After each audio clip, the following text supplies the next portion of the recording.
welcome back to the BoomBastiCAST with myself, Alexander Hawk, and the great Matthew Fisher. No shit. No shit. I'm the great. No shit. Thanks, buddy. I appreciate it. Today we got a great person that we're going to be interviewing, Mr. Robert LaSardo. You know him from the TV series Nip Tuck. You've seen him in the movie The Mule, and also he's one of the only person we brought on here that's a big name that I have to say I had the pleasure of actually working with both on Attack of the Unknown, Bloodthirst, Bridge of the Doomed. He's a really cool guy. A very great actor. One of those that he's been in so many iconic films, so many iconic TV series, and every time you watch him, you're just drawn in because he's such a captivating person. He brings in so much depth to all of his roles, and you just can't help but just be brought in watching him. And Abel Ferrara's fucking China Girl, King of New York, which we've talked about King of New York on the show before with James Lorenz. I wonder if they shared a scene together. I should have done a little researchy. You know what I mean? Of course, Moving with Richard Pryor, one of my favorite Richard Pryor vehicles of all time, right up there with Hear No Evil, See No Evil. Renegade, which from our, we just had, well, not just, but not too long ago.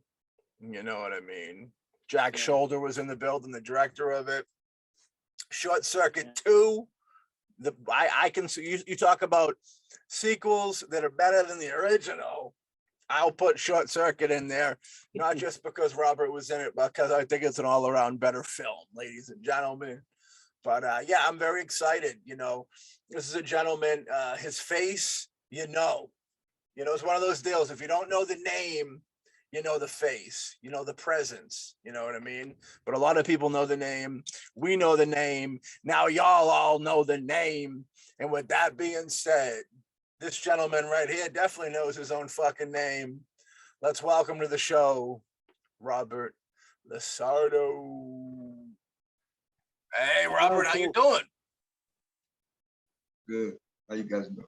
Not too bad. Not too bad. Man. Good morning. Very good morning to you. I got a coffee going. Alex, don't drink coffee. No. I drink tea. I drink tea instead of coffee. Yeah, I twisted tea. Maybe Long Island iced tea, when I'm done. It's good for you. Keep sharp. I gotta say, before I got the honor of working with you, I've been following your career. Always been a big fan. Actually, I have to think. I think the first time I remember seeing you was on Nash Bridges.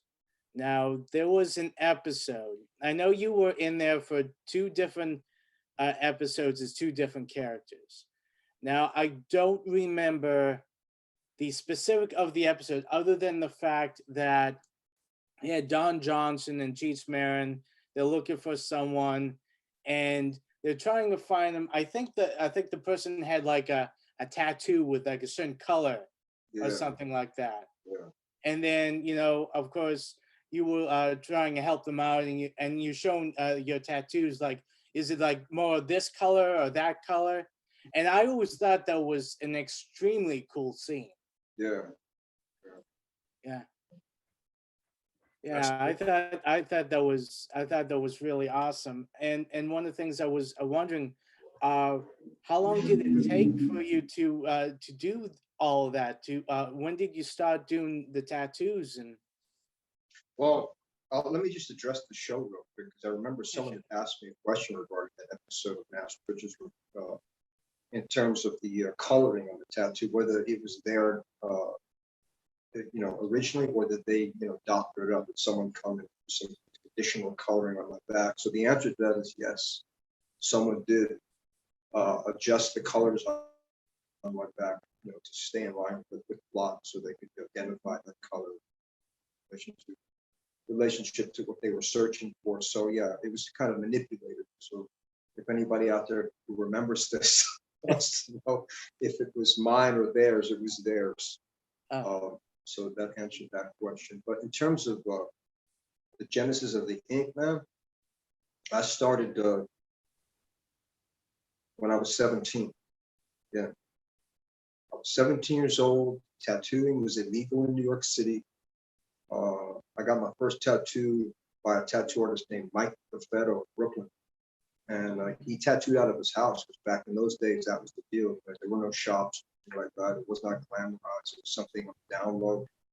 And he kind of hung out with nefarious types. I remember seeing this guy. He pulled out this buck knife, and he was like doing some kind of decorations, carving something on his moon, man. I thought, okay, did I take a wrong turn? But it actually turned out to be quite a fun experience. I became really good friends with Mike Feather, and then I came back a few more times to start collecting before I went to the winter. Long story short, I got the majority of my ink and upper torso tattoo overseas, traveling to places like Australia, Indonesia, Fiji Islands, Hawaii, all over the place. So by the time I was 22, upper body was pretty much, all the real estate was pretty much covered. 1985, I was at almost a half suit on the upper body. That's cool. I'm glad you got tats that like remind you of a place, time and place and such, where tattoos have been kind of exploited kind of in the last couple of years, where everybody's got a tattoo about, what they had for breakfast that morning. They get tattooed on their arm. You know what I mean? I always like hearing the old stories of, meaning, back with the meaning, and meaning something to more than just our culture. We got like the rap generation right now is weird with the tattoos, where they just tattoo like the most ridiculous thing on their face. You know what I mean? Yeah, I know. I noticed a lot of people hitting their face now with ink. It's why, even in beautiful women too. Just, I'm not saying there's anything wrong with that. Right. But, I remember, I come from the time, you have to remember, when I was getting tattooed down, I would go to auditions, the casting directors would redirect me, not so polite, and say, "Excuse me, the messenger entrance is around back." Yeah. I'm like, I'm not here to deliver a package. I'm here to audition. And she's looked me up and down. And I remember back in the day, it was not trending. It wasn't trendy. It wasn't cool. It wasn't sexy. It wasn't any of those things. It was frowned upon. You were considered a social pariah. So if anyone would have told me back in those days that I would see young men and women, attractive men, ornamenting themselves to such degree, neck, face, upper body, and to the extent in which I never would have believed it. Yeah. I honestly would have thought, no way that's going to happen. But I'm actually glad it did. Me too. As much as you kind of touched on how it's been trivialized, and I agree with that, I still feel like it's made my life a lot easier now, because people don't trip on it as hard. They just look at it, oh wow, where'd you get your work done? Before, it's like, oh my God, you're dating him? Did you see all those things? Yeah. I remember trying to, like, every time I go out with some female, some chick, I would have to deal with the parents or some shit, meet the parents. It was like a nightmare. They're like, oh my God, I'd like him if he didn't have all those tattoos. So it was always like an issue. For me, I could care less, but I noticed how people would act like, the creature from the Black Lagoon just showed up, man. Relax, man. It's just ink. It's just artwork. Calm down. Yeah. It's not going to jump off my skin and bite you. Relax. It's okay. Like you walked in with it, haven't we? We've come full circle. It's kind of nice. I'm digging it. Yeah, back in the day, they'd consider kind of like a burden, if you will, in the entertainment business to have a tattoo on you. They'd put sleeves on you to cover it up, makeup and stuff like that. Now it's the deal. Yeah, I enjoy that for sure. I did an episode of back in the day in the 90s. There was a series that was pretty popular. It was called NYPD Blue. It was one of Stephen Bochco's shows. And I remember meeting with Stephen Bochco multiple times, and they were really impressed, I guess, with my audition. But their concern was that at that point in my life, I had decided to tattoo my neck. And their concern was, based on the story, that it would be too much of a giveaway as far as the cops being able to identify and find me. So what they did was they did a makeup test to see if they could cover the tats up. Work. So that was the first time I've been in an experience a situation where producers really took the time and consideration to look beyond what they saw as a problem and remedy to allow me to do my thing. But show me what was possible. Yeah. Yeah, it really is like a stereotype type deal that tag you with, you know what I mean? Just having it tattoo. It's madness. It's madness. We're in a better time of Man, acceptance now. But with the mumble rap, there's this thing called the mumble rap, and they all I believe what it is. It's like I think suburban kids and kids of parents that work at record labels, and they want to become like a rapper, we'll say, and they don't really have any street credit. So they tattoo their face, like, you know what I mean? It's like quick street credit because it has that bad boy image, if you will, you know what I mean? And it's their way of adding it to something, you know. You see it a lot with all these little Zans and all these little Hukamaki, Dukadaki, whatever, you know, all these crazy names. It's a weird. Yeah, the hip hop's weird though. And you a hip hop fan at all? Old school. Like, old school, yeah, from Brooklyn. Like Grandmaster Flash, Furious 5, Rob Bass, Public Enemy, all the old stuff. Yeah. Oh yeah. Yeah, I grew up listening to a lot of that stuff because I think the philosophy from what I get from it was that the music was designed as a kind of poetic, prophetic verse to help young men, especially the Black communities, to recognize the peril of a certain lifestyle. So music was kind of designed in its lyric to show you the consequences of life crime. So it was kind of helping young people, especially in the Black community, kind of get out of the darkness and go toward the light. You know, whereas I feel like then it shifted and it became something where it was taking the kids back into the darkness.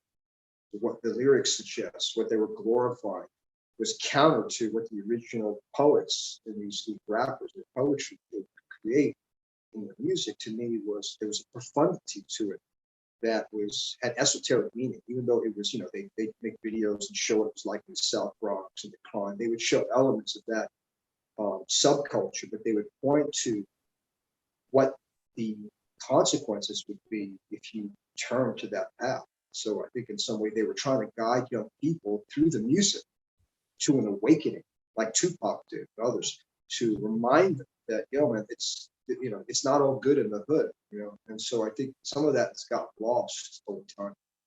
Yeah,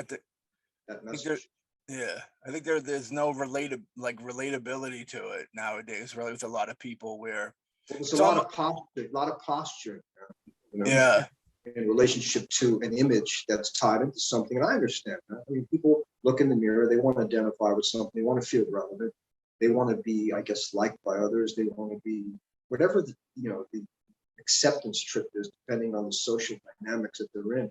I understand that.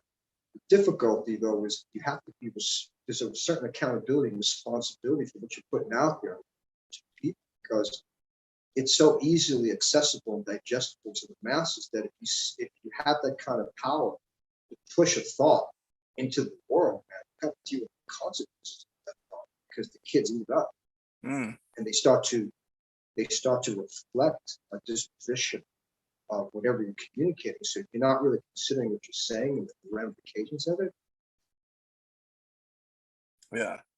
You know what I mean? Yeah, I know what you mean. What you put out there, man. It is.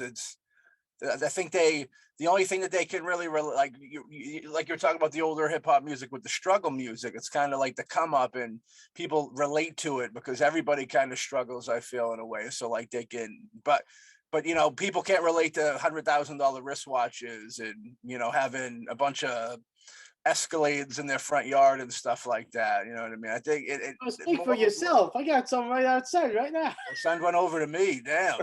Shit. And then I think drug culture is kind of the big connection now, where you with rap, everybody's all really fucked up on, like, really, like the whole thing is how fucked up can you be almost. And I think it's because the only thing they can actually relate to regular people is drugs at this point. Woo! So jump in when you got out of the military. You know, when did the whole entertainment and the acting thing catch you? The bug catch you? You know what I mean? Was that something you always kind of had in you, or? I had a lot of aggression Yeah. in me, like a lot of us do, young men do, growing up in the 70s in New York City. I went to the High School for Performing Arts. I had to audition to get in. I think every year they would audition 2,000 people, except 70. So I got lucky, I guess. I auditioned and I got in, and that was the first time that I realized, not by my own understanding, but what other people point out to me, that I had this ability to affect others. And what I noticed when I was on stage was that I felt the sense of freedom and a sense of limitlessness and hope, that didn't feel in the everyday life. Everything felt so constricting, aggressive,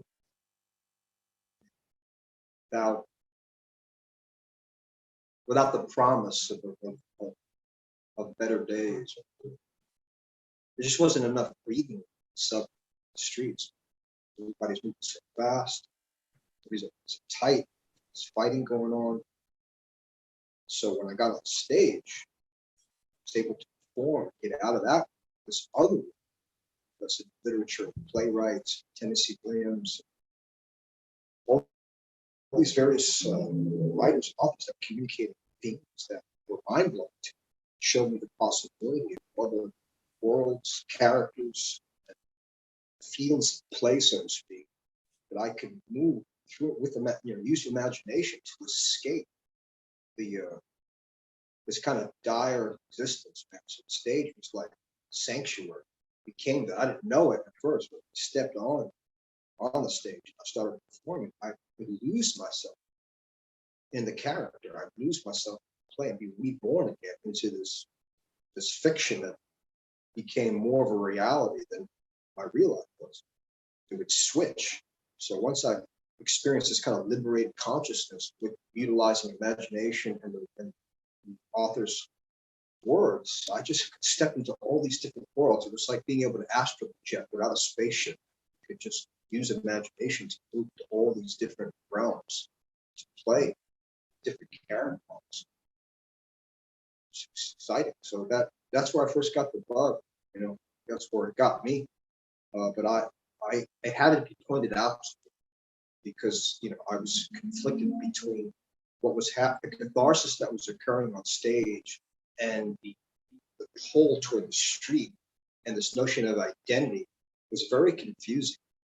A lot of men go through some men go through this identity crisis of teenage years where they're not really sure what to do, where they're going, or what makes sense. So on I felt like I was a split personality. One side of me felt this affection and spiritual connection to the craft that I felt, freed me from the temptations of things that I knew that would destroy my life. And so it's this constant battle between the two personalities. One wanted to, I guess, fulfill this notion of identity, independent of creativity. I have to live this way, and I have to follow the street, fundamentals. My friends that are like, yo, man, what are you doing? Going on stage. All my friends were like getting tattooed, and we would hang out, get into trouble and stuff. And there was something very exhilarating about the drama on the street, man. So it's kind of like, and people were, I caught a case when I was young. I went to court and I almost went upstate to juvenile hall. I got lucky, and the judge let me go. But she said, you may want to just consider taking that drama and putting it on. She says, what school did you go to? So I go to the High School for Performing Arts. She said, well, I think you'd be better inclined to use your gift on stage rather than act out this stupidity in the street. Because if I see you again, you're done. You're going upstate. So I got kind of scared straight rather quickly, realized that I had to shift my attention toward the stage and take all that frustration, aggression, and all that, and just kind of, politely, respectfully say goodbye to certain friends that were getting killed or going to jail. I saw the collapse around me and I realized there was nothing romantic about it. People romanticize it. They romanticize these movies, these gangsters, these ideas of what it's like to live. But when you see people around you, their lives being destroyed, there's nothing romantic about it. It just sucks. It's sad. And so I think the stage saved me, but it wasn't enough. Once I got out of performing arts high school, I realized that I was kind of lost still. And so that's when I decided to join the military. I went into the Navy for 4 years and became a cop. I became a police officer. I was K9. I was special ops, and I was stationed in the Aleutian Islands to do security up there during the Cold War. So that really got my butt in line in terms of discipline, prioritizing my life, and just learning how to be a man in the sense of responsibility, not this macho, stereotypical, let's earn stripes by how bad we can be, how much time we do, and all that bullshit. It was more about more constructive way of building character in a situation where you had to. So I kind of policed myself into the military because there was no other option. It was either I saw my death coming. My old man used to say to me, when you see your death coming, man, you got to step off the track. If you don't step off the track, the train comes, you're done. So I realized that I had to make a choice, or else I wasn't going to make it. So the military definitely helped keep me alive, helped save my life. Yeah, you hear a lot about that, like people popping into the military to kind of straighten things out. You know what I mean? And you said you became a part of the police force after or before? When I joined, and when I went to boot camp, Yeah. after I graduated boot camp, they asked if any of us wanted to do a special training, special ops or overseas type stuff. And I volunteered, and so they chose me, and so I went to the Aleutian Islands. There was back in the day during the Cold War. The theory was that if the Russians invaded the United States, the lower 48, they would come down through the Aleutian Islands. So there was all these visiting posts up by near Siberia, these little islands that jut out in the Bering Sea below the Bering Strait. One of these islands was called Ada, and there were Marines up there. There were UDT SEALs. We had us with the dogs. So, and there was an air base. There were P-3 planes that would track Russian submarines. We play like war games, so like if we pretend, the SEALs would come try to infiltrate the island, we, track them with the dogs and stuff. So I did that for a couple of years. Then I went to Lackland Air Force Base to get certified. So they sent me to the Aleutian Islands first.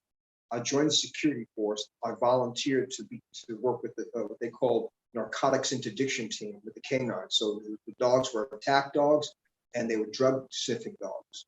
So they flew me and the German Shepherd. His name was King. It's half Doberman, half Shepherd. They flew us to Lackland Air Force Base for a 7-week certification course. So I got certified. Then they flew me and the dog back to the Aleutians, and I spent a couple of years up there. I dig that. So when you got back, and you at what point did you kick back into the acting? You know what I mean? The gear of acting. When I was in the military, I stayed in touch with a teacher, acting teacher, became a very close friend of mine, and I talked to him. When I come home on leave, I'd hang out with him and talk and stuff.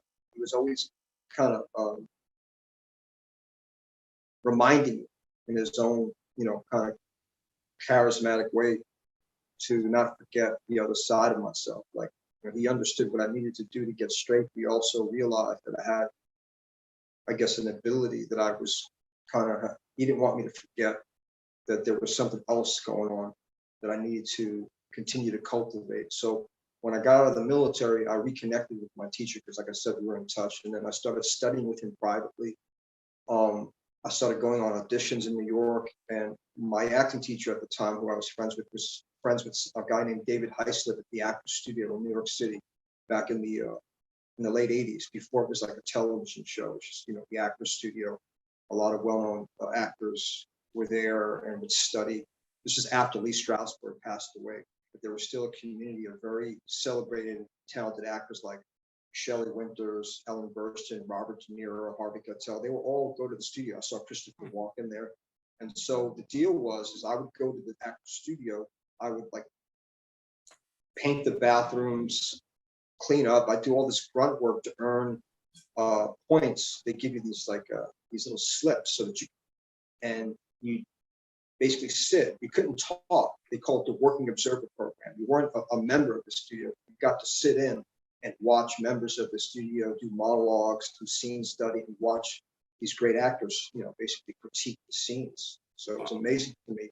Like, less than a year out of the Navy, here I am at the actor studio, watching these iconic actors perform on stage at the actor studio and listening to other actors basically give them notes on their scenes. So between that, studying with my teacher privately and going on auditions, man, I started to really understand the mechanism creatively and what was required of me in terms of, getting jobs and stuff. Yeah. It was like Goodwill Hunting, good Robert Hunting a little bit over there. Pretty much, Like yeah. that. That's Yeah. cool. That's cool to be able to see those actors in the workshop, like legendary actors of their time, you know what I mean? Yeah. And going back and forth. And I know De Niro's real quiet when like he's not acting, I heard, you know what I mean? Did you get any any vibes of them when they were down on stage, you know what I mean? Like with Hart Keitel? I have a story for you. Yeah. Two stories. Once there was this actor on stage. I don't know if he was doing a monologue. I think he was doing a monologue. And after he finished the monologue,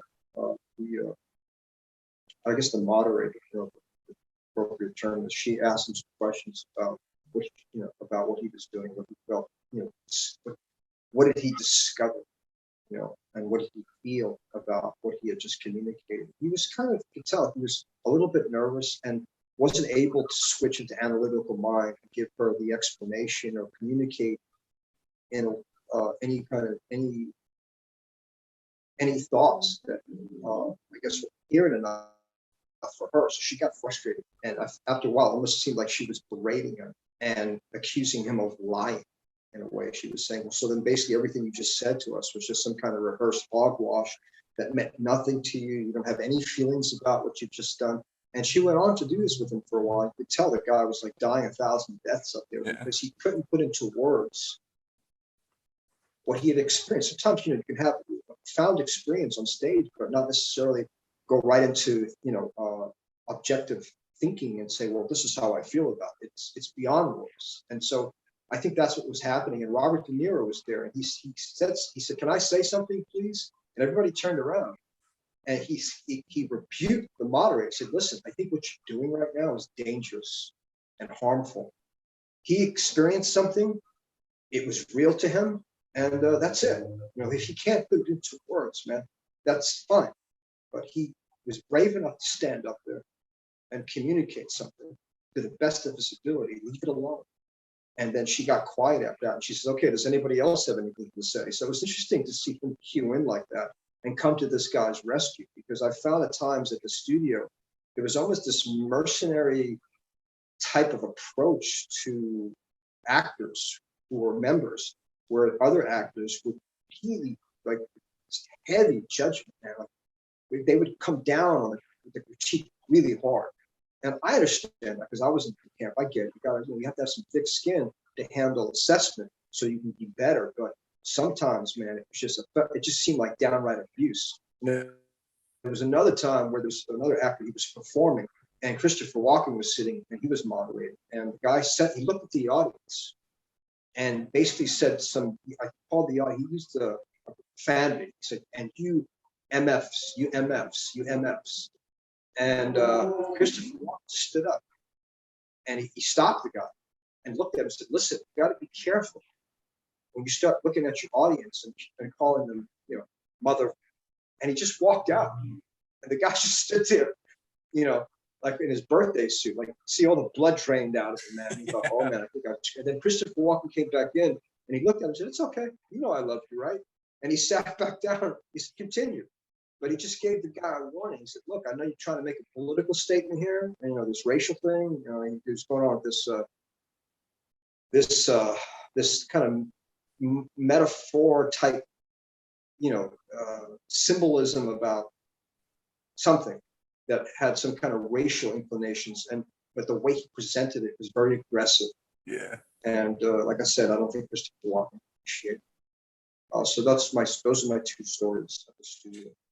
I dig both those stories. That walking story, I like how he left the room because to really put fear in the guy, let him know that this is real. And then he come back, he kind of saved the day and told him he loved him. I thought that was really cool. Yeah. I know Sometimes you gotta get put in check. for sure. For sure. That's a big part of it, Sooner or later. yeah. I know the first credit on there is China Girl with the great Abel Ferreira. Since we had Christopher Walken talking, they're very close. They've done a few films. You also were in King of New York with both of Abel and Walken. Now, how did China Girl come about? Your involvement with that? I auditioned. That's it. I auditioned for China Girl. I forget who was casting. She is the casting director that cast a lot of Abel's movies. So I came in, I read, and they liked my read. They liked my audition, and they thought my look was appropriate for the role. And then I guess, Abel remembered me for the other film, The King of New York. We also thought that I would be appropriate for that character and what he was, trying to communicate in that story. Was Abel at the audition? No. Do you remember the first time I went to China Girl? It was just the casting director. There was a video camera, and then I met Abel on the set of China Girl. We talked, and then after that, King of New York. I just got the offer. They called me. They said, "We want Robert for this role." So yeah, we love Abel here at the BoomBastiCAST. Do you remember your first impression of him or that first convo with him? Yeah, my impression is that he was a fearless filmmaker. He's fearless. He's not afraid to communicate what he feels is relevant, regardless of what form it takes. You see bad intent. There's evidence in there that he's not afraid to pull his punches in terms of whatever demons that his characters are battling with, or whatever the allegory is in the story. However, he needs to communicate the symbolism of that, even if it's graphic or it has meaning. So if you look at it, you say, well, this is insane. This is barbaric. But if you listen to the words and observe the narrative and the way he writes, his writers construct stories. It's not gratuitous. It's just everything is calculated and has meaning. And life is not always pretty. And I love his approach to showing that's the shadow aspect of humanity's struggle to transcend itself in various situations, whether it be vampire themes, whether it be stuff to do with the church or the corruption of police officers, whether it has to do with organized crime. He has this knack of showing this side of humanity, this aspect of the conflict, the spiritual conflict within man that is very, very real, I think. And not everybody finds that style palatable because it's he's not afraid to throw it in your face. Say, look at this, but there's meaning behind it. He doesn't just throw the blood at you or construct a situation of violence or rape or whatever it is, just for the glorification of violence. There's something connected to it that is greater than the act itself. The act itself is just a symptom of a problem that the characters are struggling with. And ultimately, I think that's what he's always trying to convey in his stories, the struggle between spirit, the flesh,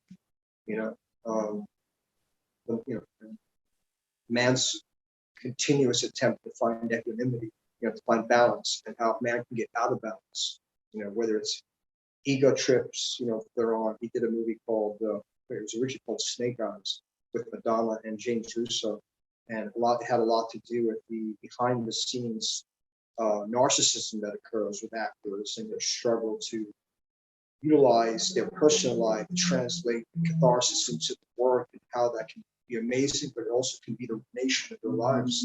So he wasn't afraid to go really deep into an assortment of storylines that expose things.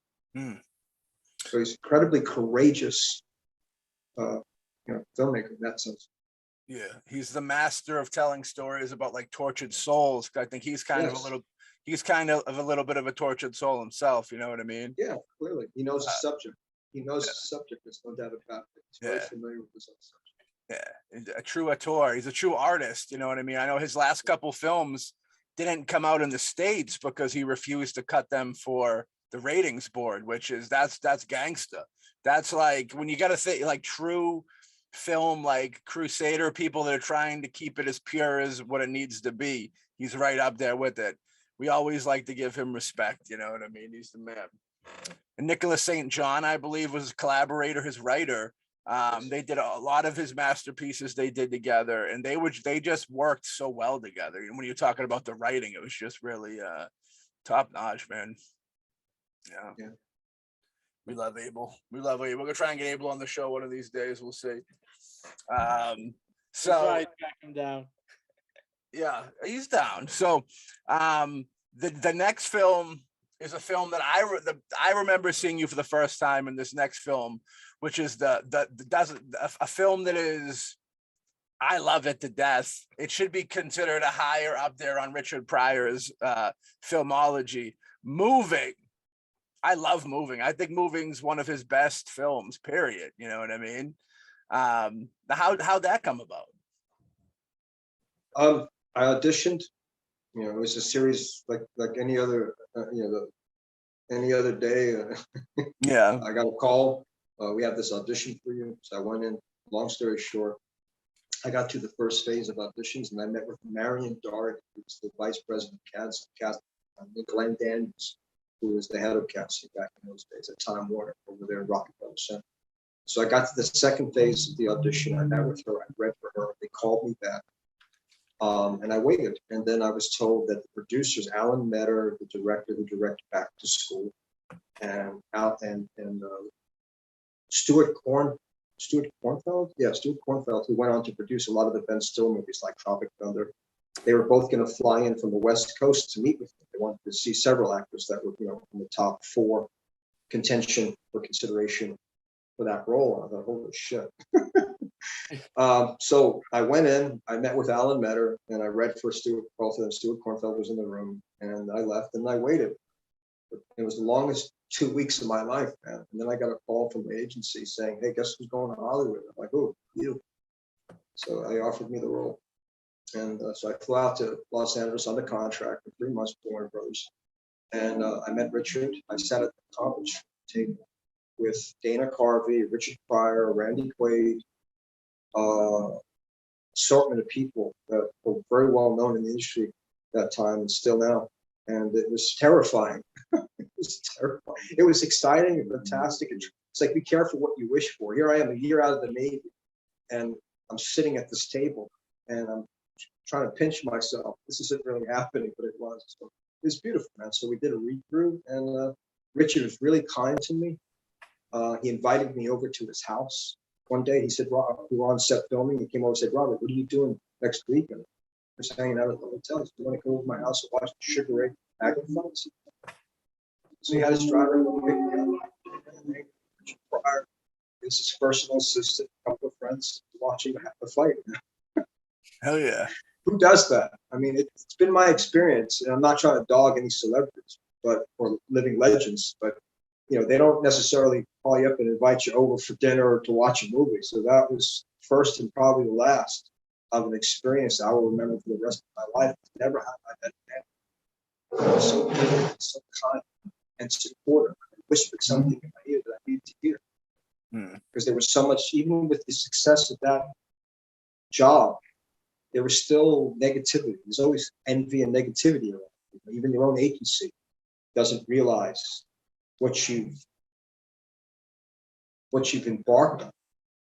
And I remember Steve Kornfeld came up to me one day before we get ready to shoot the scene. He said, Robert, listen, I don't want to get into business or anything, but I don't know if your agent realizes your ability, how talented you are. And I didn't understand why he came up to me and said that, because he said he came to me twice. And now in retrospect, what I realized is, because I was very green, I didn't know anything, my agent was offered, we were offered a 3-picture deal with Warner Bros. Brothers because they were so impressed with what I did in that film that Marion Doherty, all of them, like, you know what, let's offer Robert a 3-picture deal. And they proposed that to the agent. He turned it down. And his reasoning was, well, Robert, if you lock yourself into a deal with Warner Brothers, then you're not going to be able to compete for other stuff in New York. So I got back to New York. You know what I was competing for? Thug number one, skinhead. These ridiculous, stereotypical characters where Warner Brothers wanted to groom me for things like Lost Boys and movies that were coming up that they thought I would be perfectly suited for because they didn't care about the tattoo. They said, don't worry about that. Keep your shirt on. We'll figure out a way to write something that communicates your ability and transcends, because at that point I had, tattooed my neck or anything. They saw the possibility of my ability. They saw the potential of my ability and they wanted to run with it. The agent stood in the way. And because I was so naive, I really believed that what he said was, correct and true. And now in retrospect, who turns down a 3-picture deal with Warner Brothers? Right. You got to be out of your mind.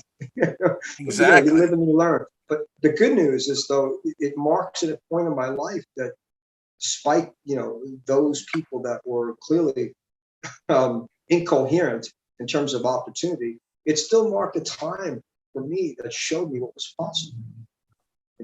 And lit a fire under me to keep going regardless of some of the nefarious practices that I had to deal with in terms of management. I would let myself guide the way and not let others influence me based on their perception because they got a lot of it wrong. The same people say, well, actors don't have tattoos and you're never going to be able to be in a movie, or you'll always, you'll never do this. All the chorus of doom and failure, you just kind of tune them out after a while. And sometimes it's your own so-called brethren, your so-called actor friends, or so-called family members that stand in the way of possibility when they forget that there was a time in your life that you were going to go to prison, and you turn your life around and do the impossible, and rather than be rewarded for it, they're ready to shoot you. It's funny how that works. So I realized quickly that I had to stay on my course, not listen to anyone. And I would suggest that to anybody who has ambition and wants to pursue a career, that the only voice you should listen to is your own, that suggests limitless possibilities and be motivated by your passion and love for what you like to do and what you're driven to do. And anybody who does not understand that or tries to minimize it, don't run from them, or just put the earplugs in and don't pay attention. No matter what form it takes, let not the form deceive you. It's amazing. I think there's certain people that would be the ones that would be most excited for you come with the so-called bad news to keep you grounded, they said. It has nothing to do with keep you grounded, everything to do with diminishing your efforts and what you achieve. So you got to be mindful of that with every step that you take. Yeah, there's a weird deal there. There's a couple quotes that come to mind. It's one of them's like, the people around you can't, when you start to gain success, they can't contemplate the fact that you guys came from the same place. You know what I mean? So like they get, how high is he excelling and I'm not, and that they get like a weird jealousy, hatred over that, which is it's unfortunate rather. And then the other one is like, me and Hawkman over here do indie films, you know what I mean? And it's kind of weird that you'll be trying to do something positive and everybody will know what you're doing, but you don't really get their support, which is weird. And it's somebody said once, it's like, the people closest to you won't show you support until strangers show them that you're worthy of their support, which is kind of a weird thing, but it rings true. You know what I mean? Yeah. Unfortunate. There's two things that occur to me real quickly. It's kind of like the feeding frenzy phenomenon. If you put several people in a room and you starve them and you throw a loaf of bread at them, what happens? They rip it. Some people kill the other person. So it's kind of like that with work. Feeding frenzy phenomenon create. It's not a track. It's a track and field event. It's not a team sport. So it's kind of every person for themselves, unfortunately, and that doesn't always conducive to the team spirit. We're all in this together, brother, sister. It's how can I kill my brother, get him out of the race. I don't subscribe to that thinking because I've witnessed and learned that it doesn't. It's just really, it's a dark place to live. The other scenario that comes to mind, I don't know, are you guys familiar with a filmmaker named John Cassavetes? Yes. Yeah. He made a movie called Killing of a Chinese Bookie with Ben Gazzara. And Ben Gazzara owes the mob a lot of money. So he makes a deal with them that if he kills this guy, that they'll let, they'll wash the debt. So he says, okay, who do I have to kill? This guy. He's this Asian dude. Here's his house. Here's the address. So he goes there, right? And he slips through the security and he actually gets the guy. He pops it. He comes back. He tells the mafiosi, so I did it. And they're shocked that he was able to do it. And so, see, they asked me, do you know who you killed? The guy he told me to kill. No, but you know who he was? He was like the main leader of the triad or some like Asian mafia. He's like the most powerful mafia guy in this Asian organized crime syndicate. And he said, we didn't think that you were going to be able to pull it off. We kind of sent you on a suicide mission. Now that you did that, it's going to start a war. Now we got to kill you. And I never forgot that because that's kind of how it is with entertainment. Yeah. You win the day, they send you out on the mission, you come back, you're like, you weren't supposed to come back. That's how I always think of this in that regard. Yeah. When it comes to family and friends, like you weren't supposed to win. We're counting on you to lose. So we could say, so you could sit in the bin of mediocrity with the rest of us. And we can, so the same people are telling you to be successful and stay out of jail are the same people that are going to rebuke you when you do what they ask you to do. They don't expect you to pull it off. Maybe some family dynamics and situations, there are those people that are actually truly happy for those people they knew were on a path that was destructive and can convey that appreciation, how they turn their life. I don't know what that's like. I haven't had that experience. Until recently, I have people in my life that are very supportive, but coming up, and it wasn't like that. And I'm not bitter over it. It's just I learned a lot. And when people talk to me and they ask me questions, I just warn them about situations like that, so they're not dissuaded from their dreams. That they go forward regardless of whatever rhetoric is being aimed at them. Yeah, I mean, it was unfortunate, like what you were saying with that agent, that 3-picture deal. And like, you think that those are the people that are on your team, but who's to say what's going on behind the scenes there? Maybe they're trying to land another deal. Maybe, like you said, they were telling you the whole time, okay, the tattoos are bad, they're bad. And they don't want to be proven wrong by you getting it, so they blow the deal for you. It's kind of a really fucking weird deal, but yeah, it sucks. Yeah. It's okay, man. Yeah, I mean, one of the things. It's all good. Yeah, I hear it's in the past. It's in the past. It's all good, man. But I mean, one of the things, I mean, going back with what you're saying about, unfortunately with the entertainment industry where, everyone's starving, you throw a loaf of bread, everyone tears each other apart. But I mean, one of the things that blows my mind is that if they're intelligent, I mean, to make a successful, whether we're talking about TV series, whether we're talking about movie or anything, you need to work together as a team. I mean, you can have a movie that has a huge star, for example, like Tom Cruise, but if you don't have people supporting him to make it a good movie, then, it's not going to work. You can't just, I mean, everyone has to work together to make art, in my opinion. That's one of the reasons why I love making movies, love making TV, is because you have so many different people from, I mean, you got visual arts people, you got, audio, everyone working together and make a great product. And I always think that when you let that kind of, starvation, it's me or the other guy kind of mentality, that just tears down the art. I mean, I always consider it it has to be, you have to attack it as a group effort. Otherwise, it's not going to succeed. There's so many films and stuff that's out right now that you're watching it and you're like, why am I watching it? Everyone seems like, they're at war with each other and you're not making a good product. And I mean, like I said, I mean, that's one of the things that I always find exasperating when you're trying to, I mean, I always believe that you got to build each other up to succeed in making something that's worthwhile for an audience. Yeah. And this backstabbing, this, you know, it's me or the other guy kind of mentality just drives me insane. And this is at all parts, even when we're talking about just independent, you know, films that we're shooting in a backyard, that someone's always like, no, uh, I can't have them do that. They're looking better than me. I mean, I want to be the one that's picked out of mediocrity. But if we work together, then we can all rise up. We can all, you know, become better.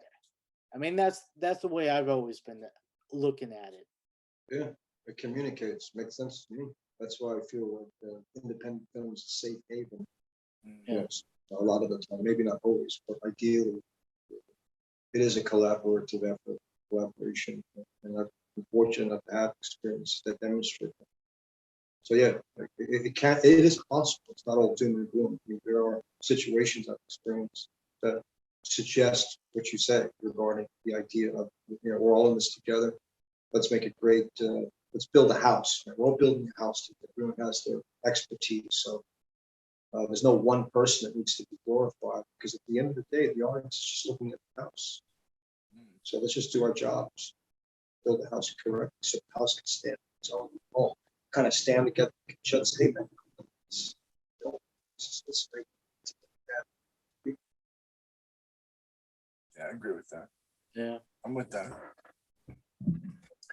Well, next up we have Short Circuit 2. Classic. Another one I remember you from. My only question for that is, what was it like to work with Johnny Five? You know, mainly for the technical aspect of it, because I know it was a special effect. Was there any breakdowns on it? Was it pretty smooth? Was, you know, the actual machinery of Johnny Five? What I remember about that experience is that there were some issues technically. And I had to come back and do reshoots, and it was fantastic because they shot that in Canada. It was Toronto. I think it was Toronto. Yeah. So we shot some stuff, and we had to come back, and I made quite a bit of money. I was enjoying. That was a nice payday because I needed the money, because New York, living in New York back in those days was not cheap. It's not cheap now either. It wasn't cheap then. It's never cheap. So yeah, it was a very profitable experience for me, and it was fun. You know, everybody seemed to be having a good time, and you know, I couldn't really. I wasn't familiar with the film, the series. I had seen the first one, so I had no frame of reference for Robot. I saw it, and I thought it was kind of interesting. I looked at it, and I played off of it, and it was fun to do that. But outside of that, you know, I don't really remember much, except that it was, you know, one of those kind of experiences that was rather quick. I didn't realize it was going to get that kind of visibility. You know, I didn't realize it was going to become this thing that it's become. It was just another project, and just remember that I was treated well, and actors that I worked with, you know, one of them I became friends with, and it was just an overall good experience. Yeah, that's good. Yeah, I know those practical effects nowadays, they just CGI the whole Johnny Five in there, but those practical effects would be a lot of hurry up and wait. There's already hurry up and wait on set, but it's just more so like it's almost stop motion animation sometimes with some of those bigger things. Yeah. And you were on the streets of New York City, you know what I mean, making things more complicated. Sure. But now that was that being a children's movie, would you think that was probably like one of the biggest pop at that time of movie coming out to theaters type, so to speak? I know Pryor had Moving, but I assume a children's movie is the only thing that could rival a comedy. You know what I mean? Yeah, no, I had a friend of mine who was flying overseas, said that he saw, I was watching you on the plane, and they dubbed you into Spanish. So yeah, the scope of the thing was, I guess, what's the word that they use? Everybody uses. Oh, it was huge. Huge. Yeah, the scope was huge. So Yeah. I don't talk in the language of math very much like that. I like to assess art that way, not a banker. But yeah, I guess there was a lot of eyeballs in that thing. Yeah. A lot. And apparently it still resonates to this day. People remember it. So it must have made some kind of impact in the collective oversoul, psyche of people. maybe there's an innocence to it that we don't see that much anymore, that people have a nostalgia for, because it points to a time in history of filmmaking where movies were different. Yeah. It was the the motivation to make movies. I remember I was talking to, I don't want to drop names, but I was a huge fan of Burt Reynolds, and I got to meet him before he passed away. May he rest in peace. And he was so sweet to me. And we talked about films, and he made that comment about, yeah, it's the reasoning behind them now has changed. So they're making them for all the wrong reasons. Yeah. Yeah, I think that back in the day they were definitely trying to make money, but there was still an art form to it. You know what I mean? Now it's more of just, let's make up money. Yeah, well, the creative influence work in conjunction with the money. Yeah. And Ellen Burstyn mentioned this in an interview she did many years ago. She said, they're slowly diminishing the creative element and moving it out of the way so that the corporate can kind of step in and manipulate the algorithms and, the visual aesthetic and turn it to more of a pornography rather than an art form, to sell cult of personality, to sell various isms, cult of, because it's a visual medium, right? So over the years, I've noticed characters have gotten younger and younger and younger. Whereas back in the day, the leading man, you could tell was a leading man because he had been through something. They were older and they were seasoned. They had life experience, and they were handsome, but they weren't like pretty or anything. They kind of changed that model somewhat to play to a youth-oriented market that's obsessed with appearance and being young, pretty, and they build a house or they work from the outside in rather from the inside out. They're focusing on how things look rather than what motivates them to convey something with the appearance that suggests something that has more meaning. They rely heavily on the visual aesthetic rather than the interior life of the character. Not always, because there's some movies that are being made still, independent films, and I guess some studio stuff that suggests the opposite. There's still people out there that refuse to, throw the craft away. Yeah. That still believe in good storytelling, character development, and allowing those characters to breathe and resonate in a way that affects audiences. If the audiences can have enough of attention span to allow that to happen. A lot of people, they're training people, I think, also to have more of a thrill ride experience through sound, visual gimmicks to stimulate the mind and the eye and the ears, to have more like a theme park movie rather than real people experiencing extraordinary things and having catharsis and facing personal challenge. I've always loved personal stories that deal with humanity. I understand that there's a need for escapism. So, going off into outer space or these end of the world themes provoke audiences into extreme dispositions of emotion so they can feel something. So I understand that phenomenon as well. So that's just where we're at right now. But I'm glad there's still something to counterbalance it. Yeah. The art is still there. There's evidence that the art is clearly still there. Yeah. Despite the attempt to, gloss over that, make everything, the same.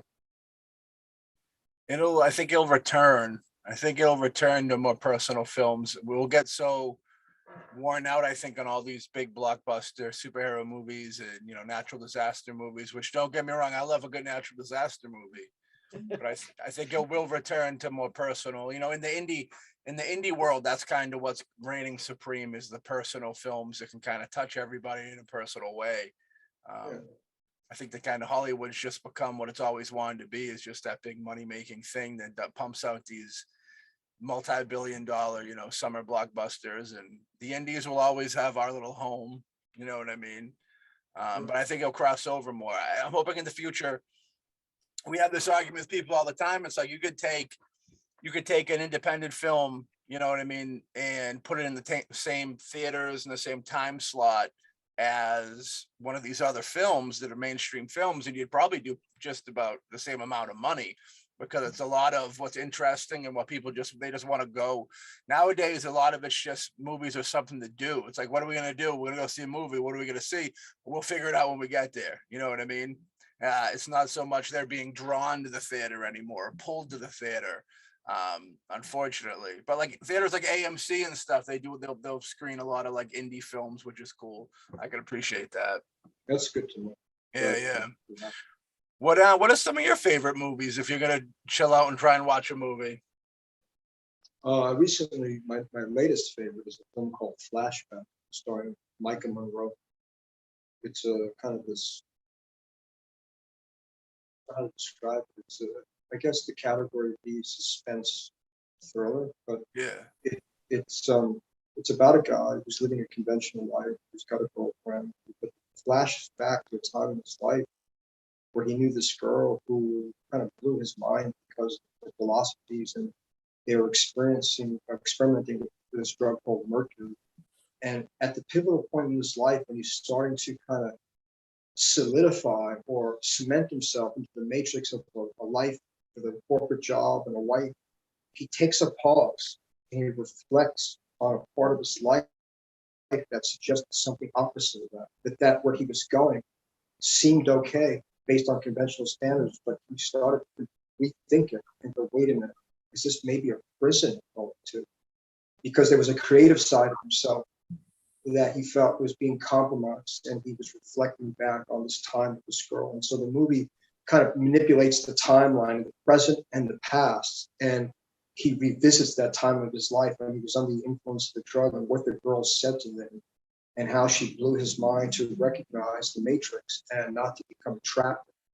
So I just find this movie to be incredibly layered and extremely highbrow entertainment in terms of the human psyche. And so that's been one of my favorites. It's called Flashback.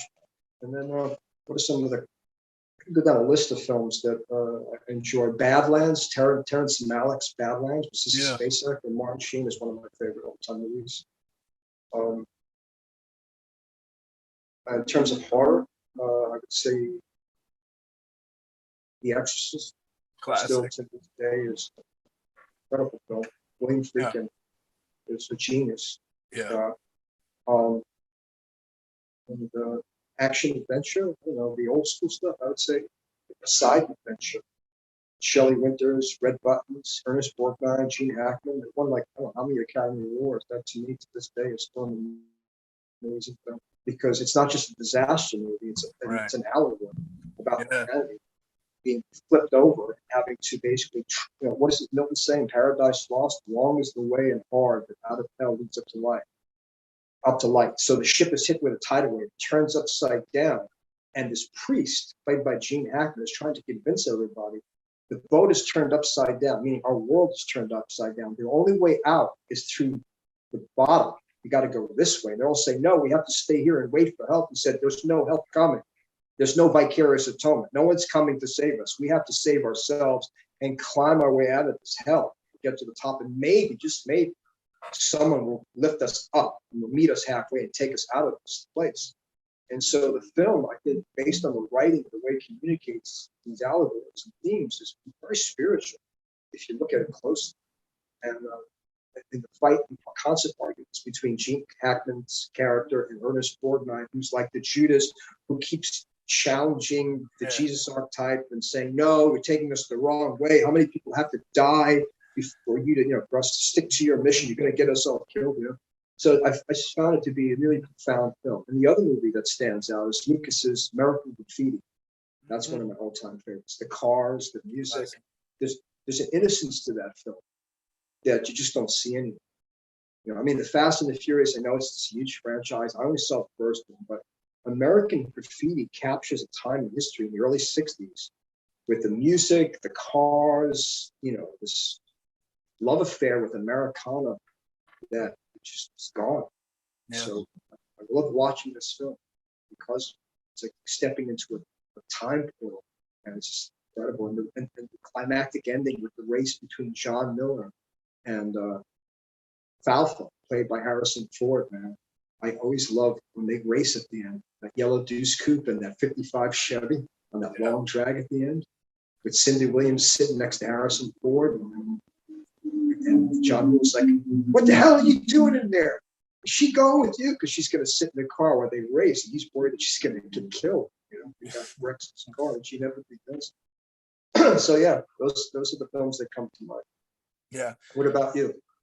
Oh, we like it all. You know, Taxi Man, Driver, The Shining, classics. Oh man, I mean, if it's funny whenever anyone asks me like, "What's your favorite movie?" I'm always like, "Geez, are we talking about genre? Are we talking Yeah. about time period? Yeah. Are we talking about?" Because I can tell you like my favorite movie, and tomorrow I can be like, "Oh man, I should have thought of this one. This one's Sure. even better." Yeah. But That's because, Alex, because you're a film historian, like the Sure. rest of us. We're film well, historians. I We're mean, not, we pay attention. We catalog. well, Not I mean, everybody does that. Some people, yeah, they just want fast food entertainment. They eat, they go in, they leave. They don't remember. I Yeah. think because you have this love affair, and so do I with film, you remember these things. Not everybody makes it a point to make it a case study and have all these catalogs in their mind. And you have so much information, it's not always easily accessible, but it's there. oh yeah. You know it. Yeah. Yeah, I mean it's funny because and I always have one movie I always put out as my favorite, and it's is The Princess Bride.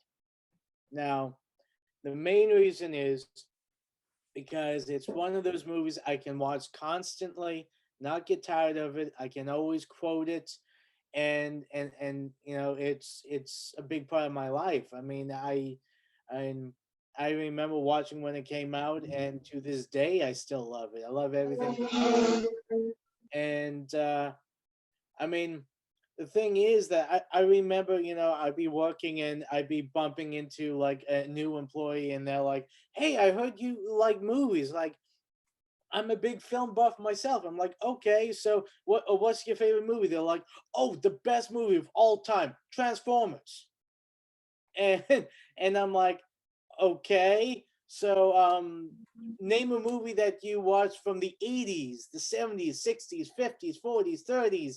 And they're like, "What? Those are old movies. Why would I watch those? I mean, the movies coming out now, they're great." And I'm like, "You can't call yourself a film buff if you don't know all movies, all genres. I mean, and you gotta watch solid movies with Chaplin, and you gotta watch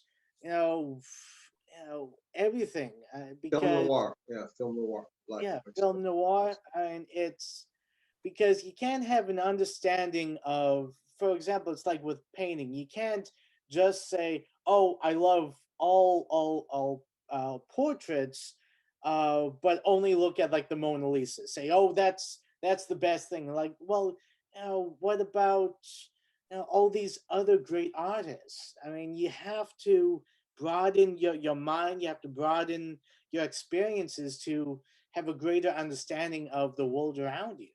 Mm. yeah, ideally, yeah. Yeah, Unfortunately, it seems the consumer's vision is very myopic. Like yeah, Cyclops. It's myopic. Yeah. yeah, They only see what's put in front of them. They don't want to take the time to research because they're busy, they're working, and unfortunately, they're not going to go through catalogs and like a library and look and see what's available. They basically rely on media to tell them what to like. You're going to love this. The critics are raving about this, so they go to the obvious. And it takes work and efforts in a culture that's become kind of lackadaisical to investigate the possibilities of other movies. If you become sick, literally sick spiritually or psychically, and tired of the formula that's constantly being fed to you, like fast food, you start to become ill, then you get away from it. Your inclination is to find different forms of entertainment that inspire you. So you cannot help but do it. It's not like you're doing it to make a point or to be cool or be whatever. You're just doing it because your heart needs to be fed through a medium that has demonstrated in the past that has the capability to change your state of consciousness.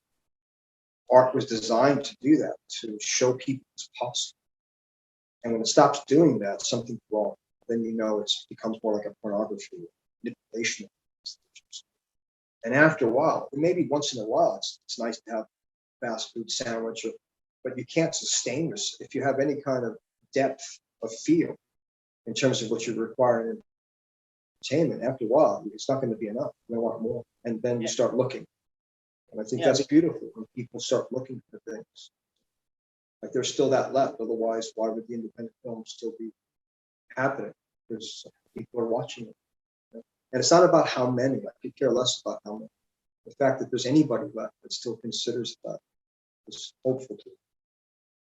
Yeah, because I mean, fast food might be great for the moment, but it has no staying power, has no sustenance to keep you going. And I mean, I have to say, I give a lot of credit to my parents because I mean, when I was growing up in the '80s, that I mean, my mom and dad would have me watch like Abbott Costello Meets Frankenstein. He'd have me watch, Catherine Hepburn movies, Spencer Tracy movies, because my mom didn't, because a lot of stuff coming out in the '80s at the time, you don't want your young kid to see, like, and I mean, I'll never forget my biggest birthday of all time was when I turned 13 because then I could say, Mom, I can watch now a PG-13 movies. Okay, so I went to Blockbuster. I got as many as I could. Like, okay, just sit there and let me watch these. Yeah. But yeah, I mean that's because I mean I just love what I love about it is the telling of the stories, the telling of the characters. I love interesting and unique characters and trying to find what motivates people. And I think that's very important. For sure. Yeah. And you brought up William Friedkin not too long ago.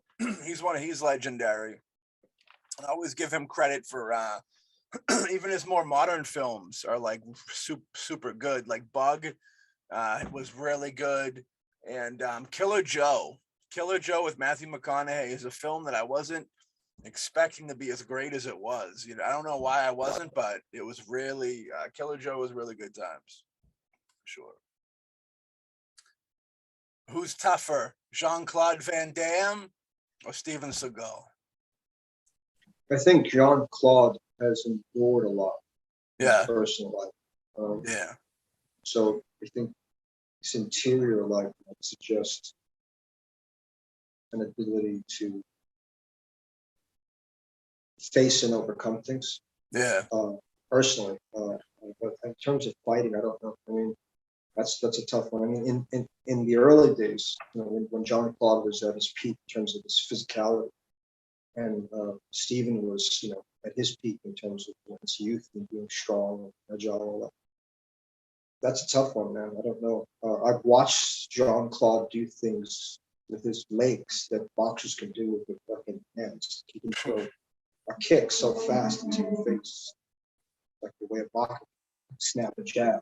yeah, He can do that with his leg. So I would think that depending on the day, if Steven Seagal wasn't prepared for that whip and he wasn't able to maneuver around that, I mean, I guess it could go either way physically.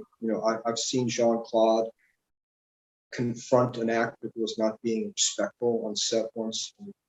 I thought they were going to literally get into a fight for real, man. The guy kind of backed away when he realized that Jean-Claude had enough. He had been through things prior to that movie that had brought him to a place, I think, where he had got tired of people testing him, mocking him. And he was like, okay, let's go then. And the guy, I think it was a Russian guy, it was a really strong, well-built man who conceded. He's like, sorry, because he realized in that moment that Jean-Claude was ready, man. He said, fuck, let's go. yeah. And the guy didn't want to fight him. So I thought, wow, look at that. Look at that. And I witnessed Steven do some things too that were pretty impressive. Both were nice to me. Steven was really nice to me, and so was Jean-Claude. They were both very honest with me about their feelings toward me when they met me. So I would not pit them against each other. I would just say that they, in their time, even now, they figured out how to do something that's extremely effective. Yeah. To this day. Yeah, I'm a big fan of both. Unlike the Hawkman, my pair, you know, when I was younger, I was getting, as long as it was an action movie or a comedy, it didn't matter if it was rated R. You know what I mean? So like they were renting it and it was coming home when I was watching it. So those gentlemen I loved to death. And Jean-Claude did a movie a couple of years ago called JCVD. JCVD, yeah. And the intro is the best intro I've ever seen in an action movie ever. The opening to that movie is great. I love it. Good movie. It was a wild movie because it kind of was like based off his real life, but not based off his real life. But it was like, anybody out there, rent it, go buy it just to watch that intro. That intro alone to that movie is great. It's like the ultimate action intro.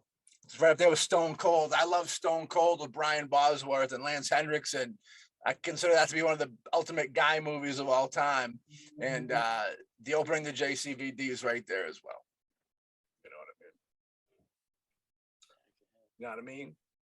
And now you with King of New York, you said they just reached out to you and brought you in? Yeah. Yeah. You were in the scene, I believe, when Christopher Walken comes in and confronts the other dude that's kind of taken over for him. Am I right? Yes. And then he kills him, and then you join up with him, right? Frank White, Christopher Walken plays a character, Frank White. Frank White, my boy Frank White. Yeah, and The, Lawrence Fishburne is with him, gets him the names of the other actors that are part of the group. Yeah. That's a classic movie. Walken is we talk about Walken almost all the time. He's just so great and iconic. You know what I mean? What he does. You talk about actors that there'll never be another one. You know, and we talk about Nicolas Cage a lot. There'll never be a Nicolas Cage. Like there'll never be another Christopher Walken. You know what I mean? He is that. You know, there'll be people trying to duplicate it, I'm sure. But as far as being the man, they can't be. But yeah, I love all those Abel Ferrara movies.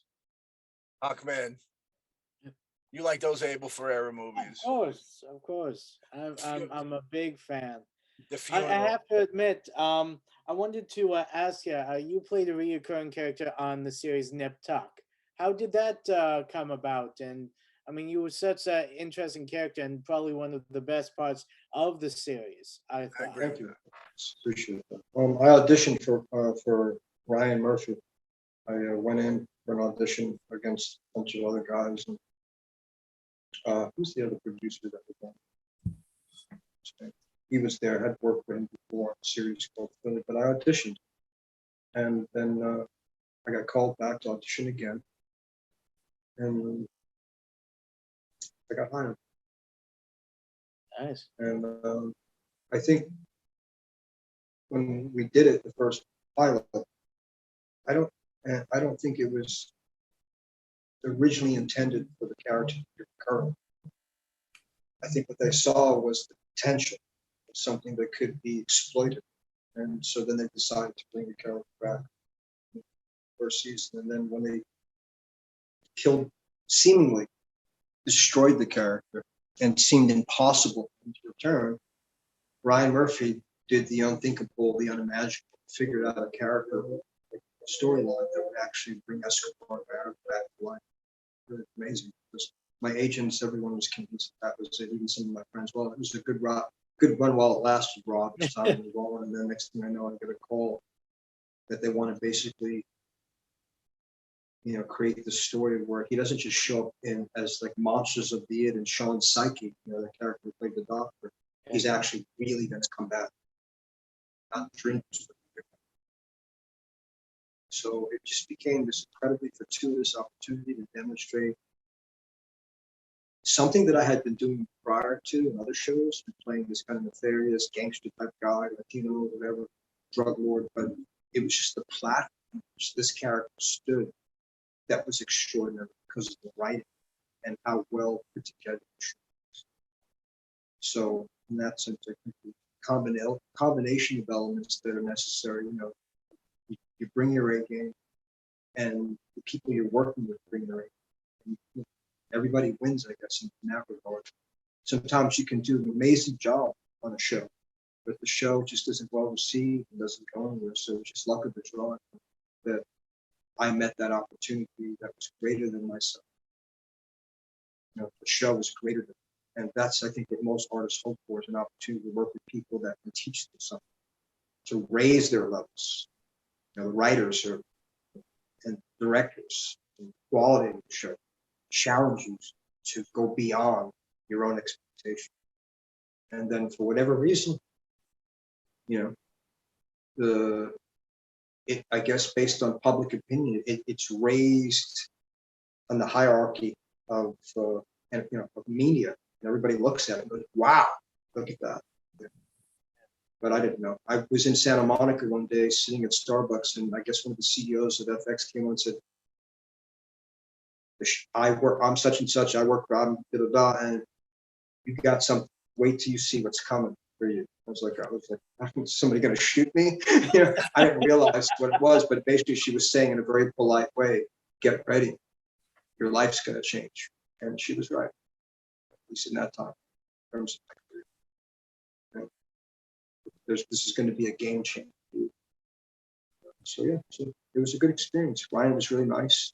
I used to talk to him a lot. We had these conversations. And I was good friends with the actors that played the doctors. On set we talked. They're very personable, very down to earth. They weren't. I didn't seem affected by their station at all. It was kind of nice and refreshing to talk to people like that. Yeah, I mean, like I said, I mean, I really enjoyed your character on that, and also your character on CSI Miami. I mean, both of them. I mean, playing bad guys, but I mean, yeah, I mean that's one thing, because we've talked to a bunch of different actors that have been known for playing nefarious characters or bad guys and all that. But what I always enjoy is when you're playing but each even though you're a bad guy, you're always different. You're always giving it something more. So you can't say that the character you're playing in Nip Tuck is the same as the character you're playing in CSI Miami, because there's still bad guys, but there's always something more going on, which just brings you into it and makes great television, I think. It was a reunion for me to see this, because David and I worked together on China. Yes. Yeah. We were talking about 84-hour films, the genesis of filmography. David Caruso, James Russo played the leads, and it was bizarre to revisit that relationship on NYPD. David Caruso's first season of the Star show, and that he left that show, to some other shows that I worked on, and then we ended up together in CSI. And the producers were beside themselves because they couldn't understand what David was talking. They actually came up and said, he talks to you. Well, yeah. Why? You guys produced the show. Does he talk to you? No, not really.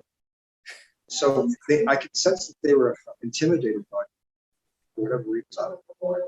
But they said, what did you and David talk about? He doesn't talk to anybody. Well, I said, I know David from the 80s. Did a bunch of movies together. And I understand David, his philosophies. He's a very intelligent, insightful, thoughtful man who considers things that for some people might seem, I don't know, existential or weird or crazy. But to me, it just everything he said made sense. And we were just, it was wonderful working with him. We played off each other well, and had this history. I think one of the reasons I was on the show is like, and we had, and the producers would say to me, every time we work with David, his levels go up. You guys really went up each other. I think a lot of it had to do with the fact that we felt very comfortable with each other. We knew each other's minds. He once directed. The thing about David Caruso, you don't realize, he's a great acting teacher too. I'd be in scene with him and say, Rob, let's do it. It's kind of like this. And he'd say, just talk. Now we're talking about just talk. Forget the lines. So with David, like, not only get to work opposite of him, but you get an acting class, you get paid, and you have a good time. So my experience with him is fantastic. Everybody else is tiptoeing around him, afraid. And I was like, hey, what's up, David? I gave him a hug and talked to him. He was just like, holy shit. Yeah. It was bizarre, man. Like I said, I know it sounds redundant at this point. Like, well, you guys, you're the producers, man.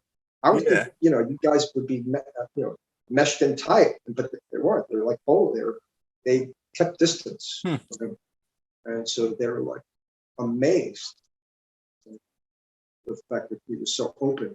That we have these projects. I remember when we were filming in Miami, there was some kind of daytime Emmy award thing going on, and I was doing a soap opera at the time. I said, David, could you please talk to the producers and get me out of here sooner? Because I don't want to miss. I was invited to the daytime Emmys. I really want to go. I said, sure. We just made it happen. Got me on a flight, pulled some strings, and boom, it just happened. So I think that next to Richard Pryor, I think David is probably one of his fondest memories. Word. He's such a good guy and a great actor. As a fan, he's always came off like very easygoing, soft-spoken type dude. You know what I mean? I always figured to be No BS with David. No BS. No BS with David, man. That's another name of the episode. No BS with David, with Robert LaSardo. He should have got Abel the job on the CSI Miami. Abel, I think the first thing Abel ever did was Miami Vice episodes. Yeah. But Caruso's the best. Copland, Session 9, great horror movie that was shot locally. You mentioned that film. That also goes to the category of one of my favorite films. Yeah. It deals with that subject in a way that most films don't deal with. This idea of a cult and this idea of other realms influencing this one and affecting the human psyche to do things, like this idea the devil made him do it. That film is brilliant in its ability to demonstrate the possibility of psychic influence invading the mind of a man who's susceptible to it and does something terrible. That movie is brilliant in its ability to communicate that subject. I've never seen a film other than The Innocents with Deborah Carr, black and white film with two children are possessed by this entity and are being puppeted by this evil force. But Session 9, whew, yeah, that movie gave me chills. The ending, especially. Where did you went the ending where he says, "Where did you live, son?" I live. Yeah. So. Yeah. And so I remember when I first stumbled into that flick. It's local. I think it's based out of like Connecticut or New Hampshire or something like that, or Maine, maybe it's Maine. It's somewhere local to us. We're East Coast people, and I remember when that came out, there was like it wasn't the best time for horror movies to be coming out, and that made it shine even more. You know what I mean? It's a great film, and I love the plot of like, this group of people going into it was an old mental hospital or an old factory. Yeah, the defunct McQueen asylum. Yeah. To clean it up. But I always thought that was such a great plot. I thought that was such a great plot for a horror movie, of them having to go in like that whole deal, because it's realistic. I had a job for a period of time with a construction team where we would go in and we would figure out if it was you could save the building or if it had to come down. And I always thought to myself, what a great horror movie would be, you could build out of this. Yeah, I for my money, I see it more as a psychological. Yeah, psychological thriller, because it's highbrow. Horror tends to leans heavily on the apparatus of effects and visual violence. And Session 9 didn't need that. It got under your skin in the way the story unfolded and how it slowly built up the suspense and terrifying disposition. I felt uncomfortable watching it after a while.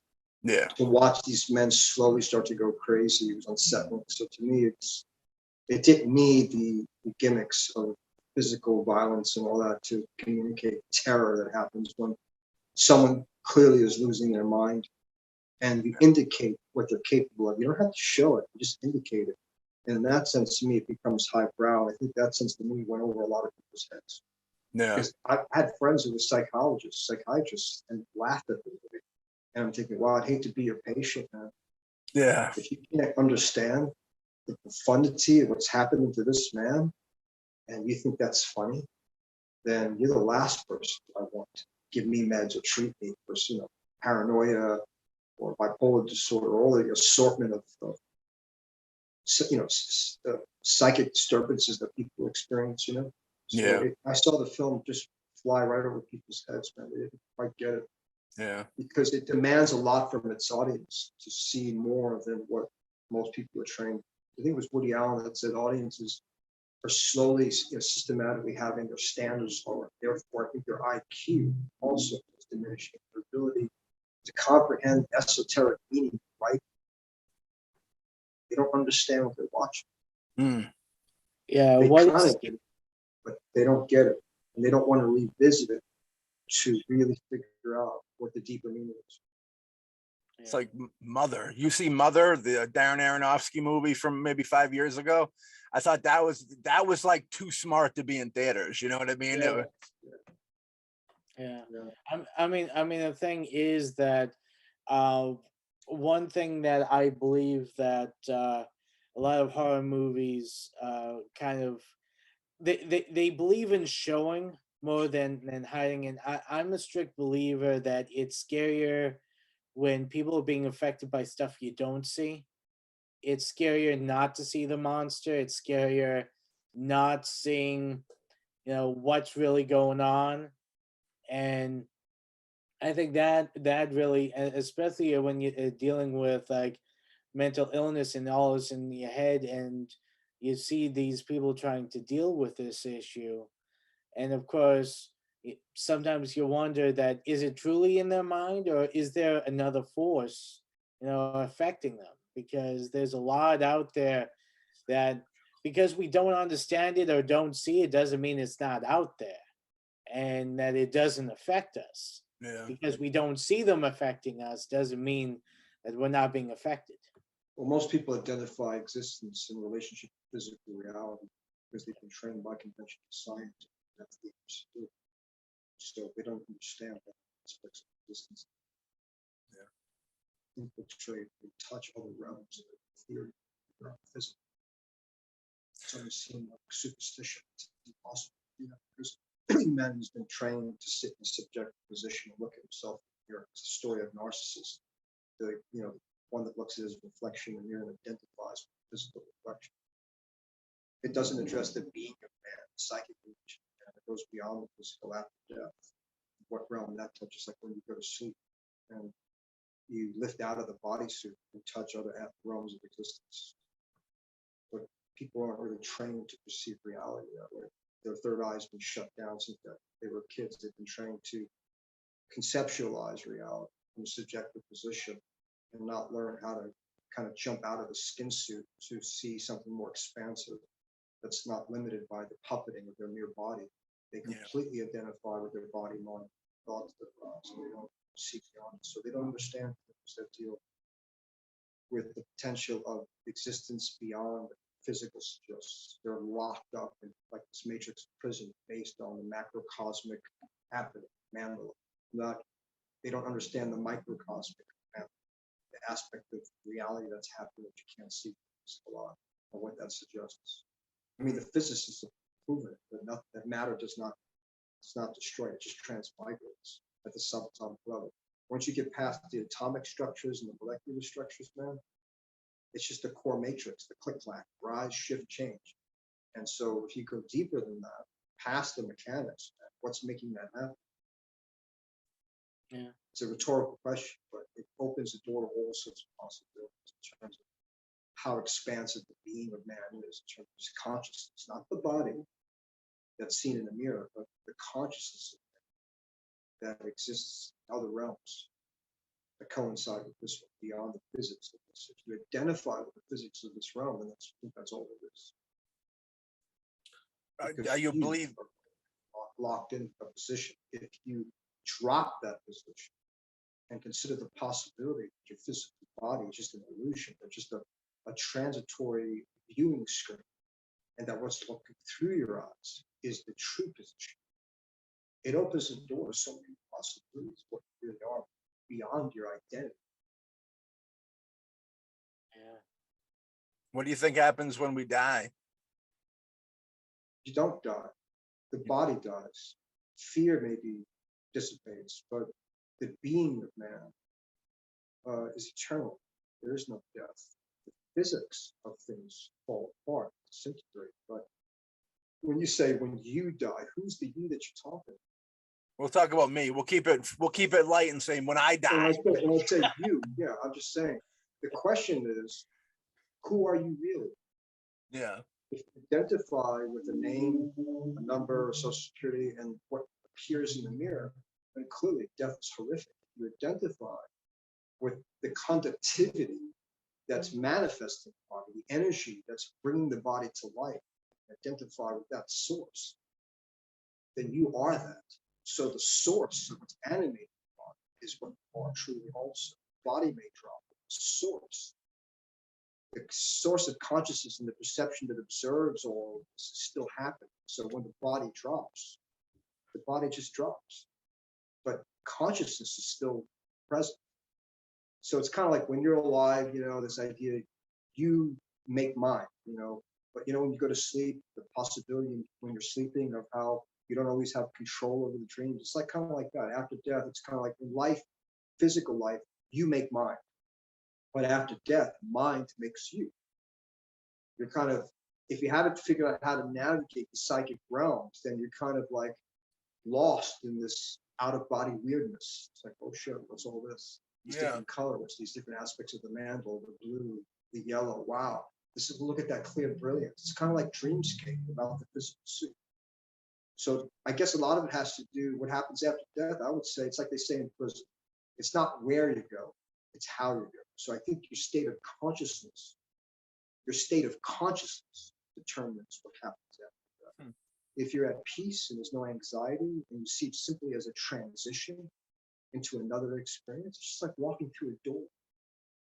And you let the bodysuit drop. If you're clinging on to the physical body as the sole point of everything, then it's horrific. If you realize the body is just simply an expression of something far greater, that you are that too, just let it go. You surrender. Rather than go into contractive state, you expand and you surrender to death, which isn't really death.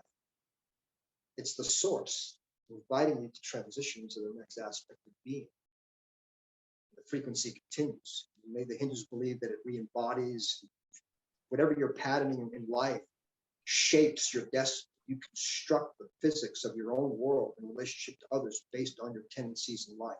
So if your tendency was to exist and cohabitate with others that perceive life a certain way, then you'll be drawn by your own patterning into the frequencies in those realms to be a part of those worlds that are waiting.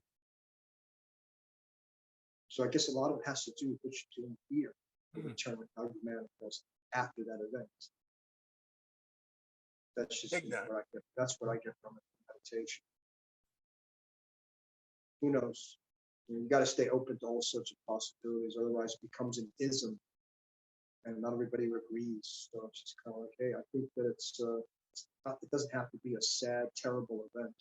It can be an opportunity to awaken to something far greater than what we've taught since we were children. We kind of denied the vision of limitlessness. And I think as creators, that's why we're drawn to the imagination, because the imagination is the closest link to the infinite, because it demonstrates the possibility to exist in many different realms as many different beings and not be locked into one identity.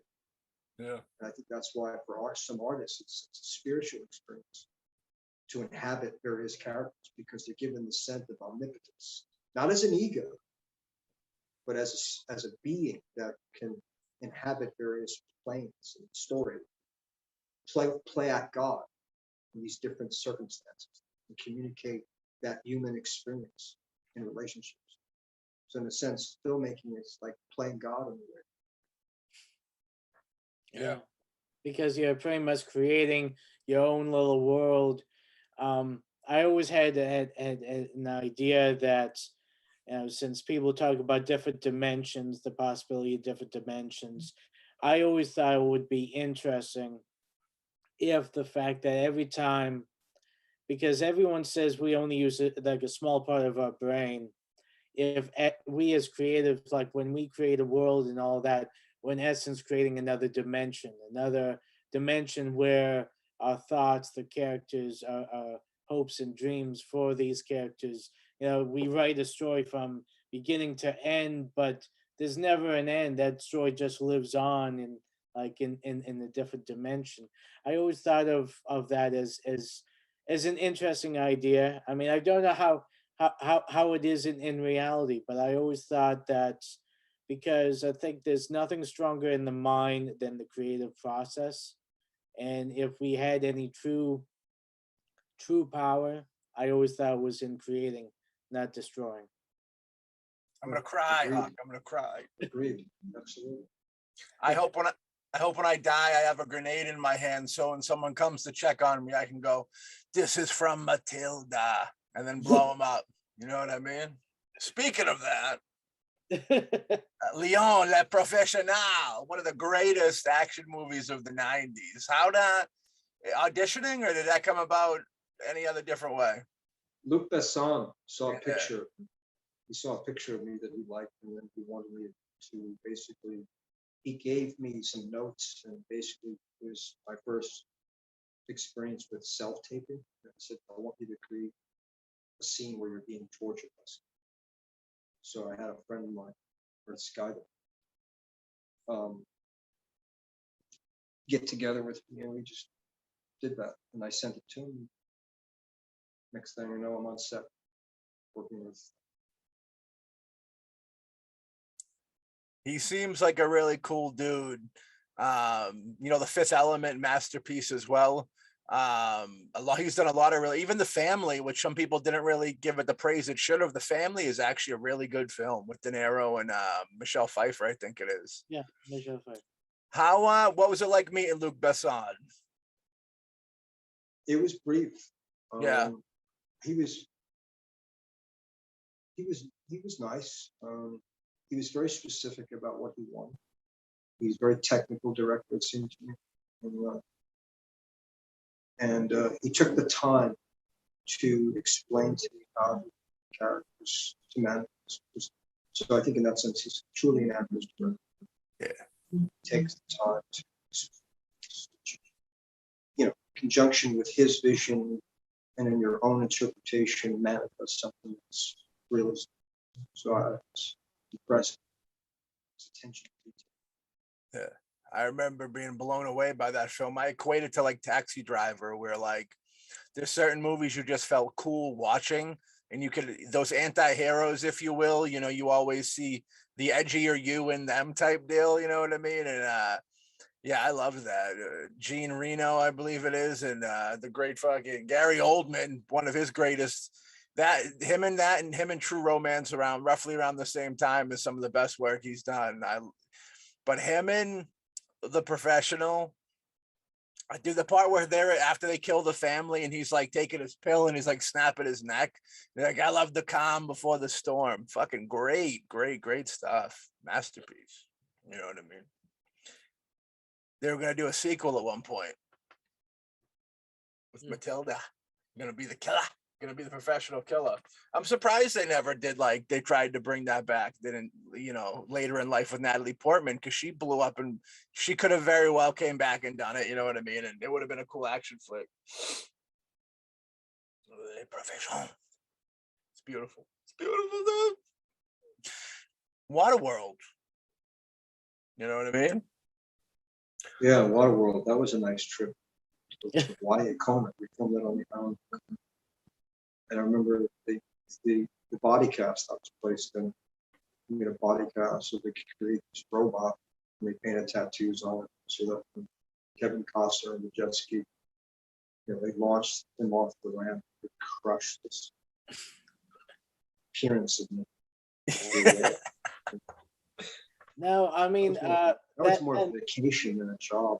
Yeah. I was just fun that going and meeting him and working with Kevin. So it was just fun.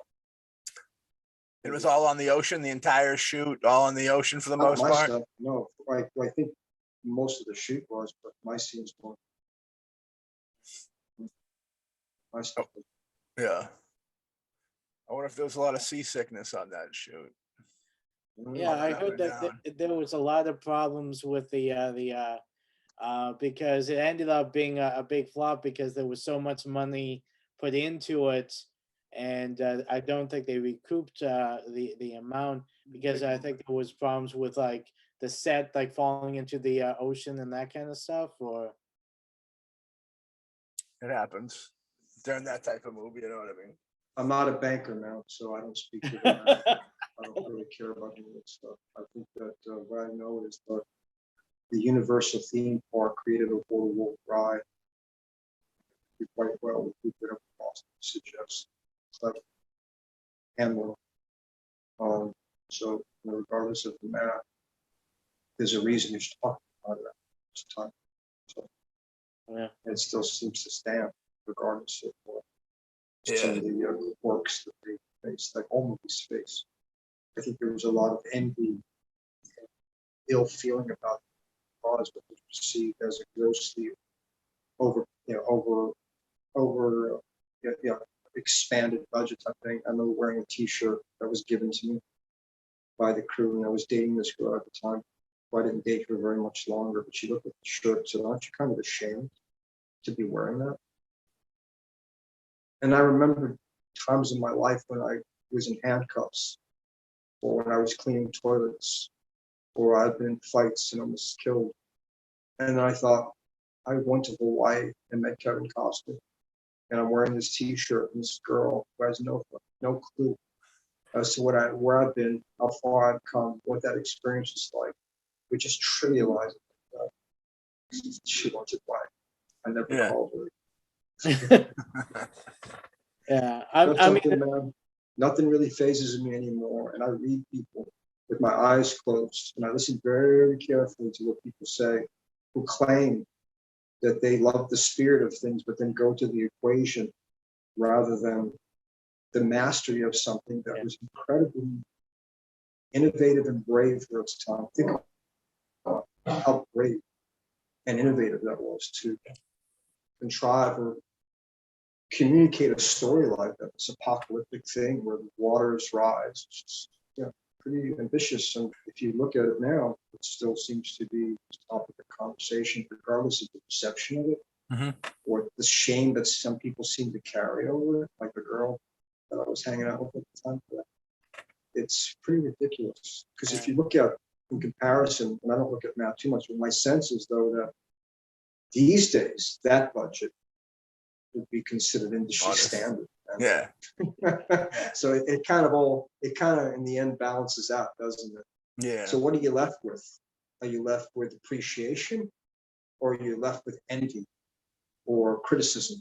It all depends on how you want to look at it, man. If you talk to the girl, just look at it with criticism. If you talk to me, I'll say, man, it was an opportunity. I had a good time, man. It's a part. Yeah.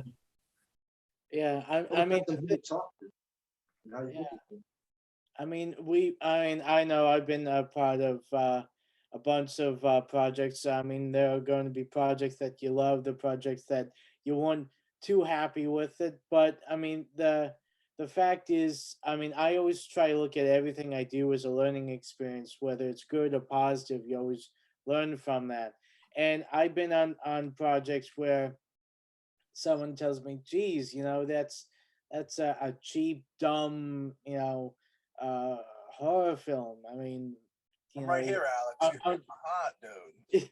well, I mean, we've all had I those know. comments, and like, aren't you ashamed that you're not doing something bigger, And of course, I mean, my response is always just like, whether it made the mark that we wanted to or it didn't, it's a learning experience, and it's the journey. I mean, you gotta, and the thing is, we keep on trying to keep on testing ourselves to always try to be better.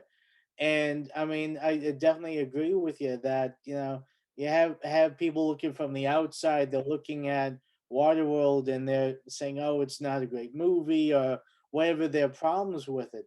I mean, I remember watching it and I enjoyed it, and I was surprised when I read all this negative thing about how it didn't do well in the studios and all that. And the thing is that you're right. I mean, when it comes down, it's like, I mean, the question is, what did the movie speak to you? Not whether it made so much more money than, you know, some bean counter thought that it should have made. And I give Kevin Costner a lot of credit for trying to do something that was kind of ahead of its time. And unfortunately, it didn't, you know, make the splash that it No should have pun made. intended. Yeah, no pun intended. I think the fact that people consider it to lose, there was so much money going into it, nothing compared to nowadays, and it didn't make its money back. I think is why they give it such a hard time. It's not a bad movie. I enjoy them. We got the great late Dennis Hopper in there killing it. Great film for sure. You know what I mean? It just catches a bad. It's weird. It's like Those who see through that lens will see Yeah. that. Those who see the man on the street homeless with no money will appreciate that any job that you can acquire in this industry is a blessing. Those who live in the realm of critique and criticisms are those who secretly envy everything and feel insecure. Those who know the true strength don't have a problem with anything. They just appreciate what they're given and do it and not concern themselves. So get too caught up because Gary Shannon said to this British community, so don't get too attached to the results of it. Just do it and be grateful that you're afforded the opportunity to make a living work. In this industry, on any given day, the majority of people that I come across are unemployed. So if you look at it from the street up, you realize some fundamental things that need to always be remembered, which is to be humble, to be grateful, and to approach work with grace. If you look at it from the point of view of banking and what you read in the trades, then you sound like, you know, you become a talking monkey, become another envious, bottom-feeding wannabe who's simply secretly envious. That's what I've noticed. So why concern yourself with any of these things rather than, as opposed to just recognizing the blessings of a job? And that's it. If you start to investigate other things, then that's the ego, that's narcissism. That's you looking at the reflection back rather than just in letting the work envelop you, doing what you're paid to do. And whatever the results are based on the common belief, if you want to assign yourself an agreement to the common belief, then I guess you're part of the common belief. If you have the strength and the conviction to see things differently, then you don't have conversations with people anymore who talk that way. You start removing them from the equation. You know what I mean? They just disappear because you don't engage them. Yeah. You set them straight real quick. I remember coming up years ago in Hollywood, you know, where I used to think I thought I had friends that were in the industry would call me up. Instead of asking me how I'm doing, the first thing they want to know, are you working? Yeah, I'm fine. How are you? That's the first. Why don't you just tell me to go fuck myself, man? Because, and then you tell them something, and right away they whip their penises out. They whip out the measuring stick, and the measuring stick is this: how big is it? Is it good? And what's it worth? How big is it? Is it good? And what's it worth?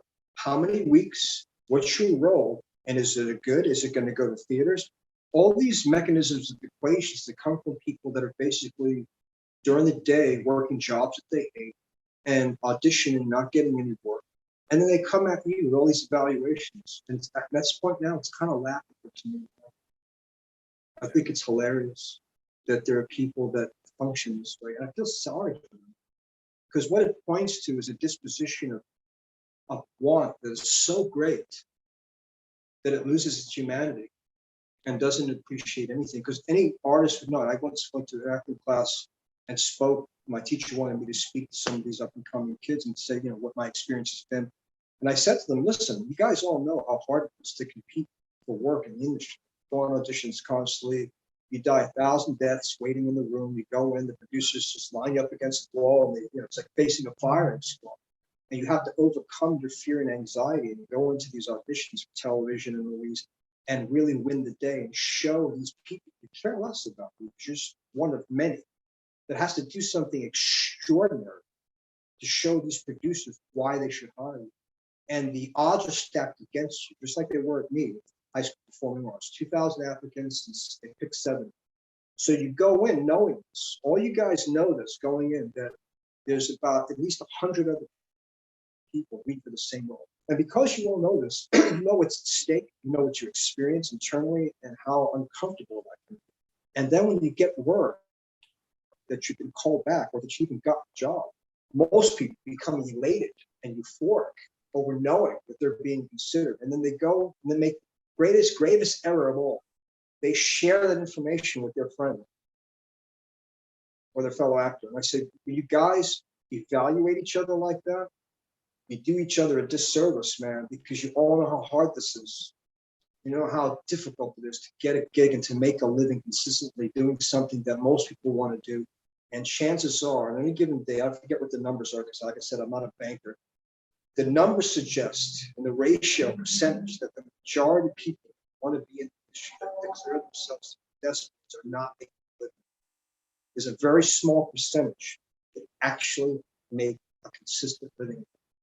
And when you look at that, times everything else that's required, and the maddening disposition that can occur when you're constantly in a state of competition with yourself and others, and there's no camaraderie. Earlier on, you were talking about camaraderie and the importance of a collaboration in the film.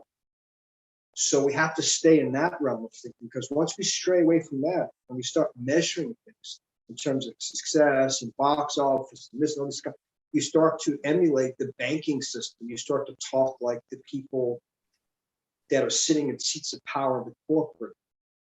And I don't, you know, they do what they do. I do what I do. So it's kind of like when my friends call me that I talk to, they say, man, I got a job. I said, man, right on, brother. Congratulations. Or I just came off a gig. Right on. Were they nice to you? Yeah.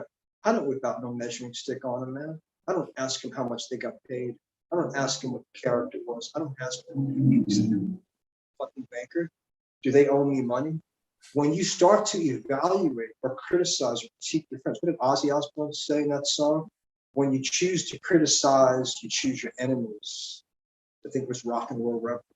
When you choose to criticize, you choose your enemies. So when you recognize that your brother is fighting for his life or sister is fighting for a life, for a piece of bread in an industry that is barbaric, mercenary, and unforgiving, and the competition is unbelievable. You know, it's really ridiculous.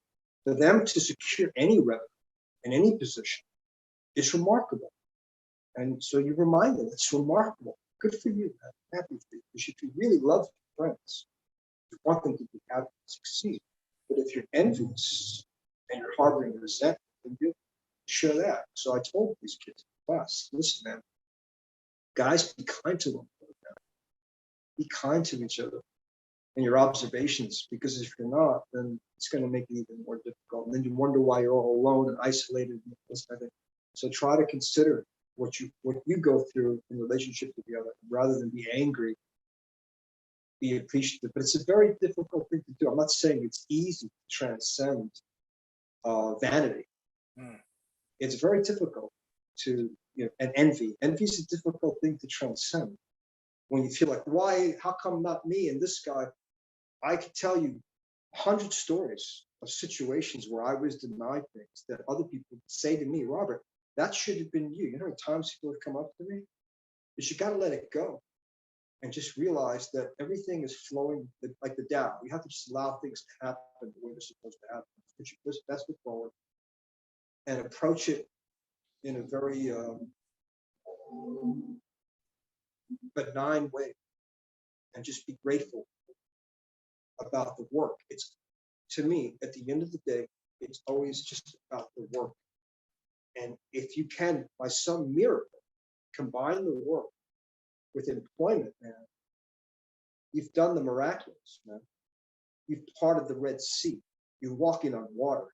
And once you start to forget that, you're done, man.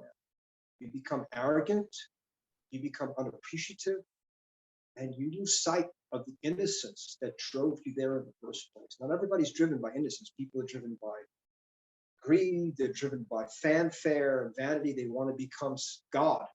It's impossible. It doesn't work that way.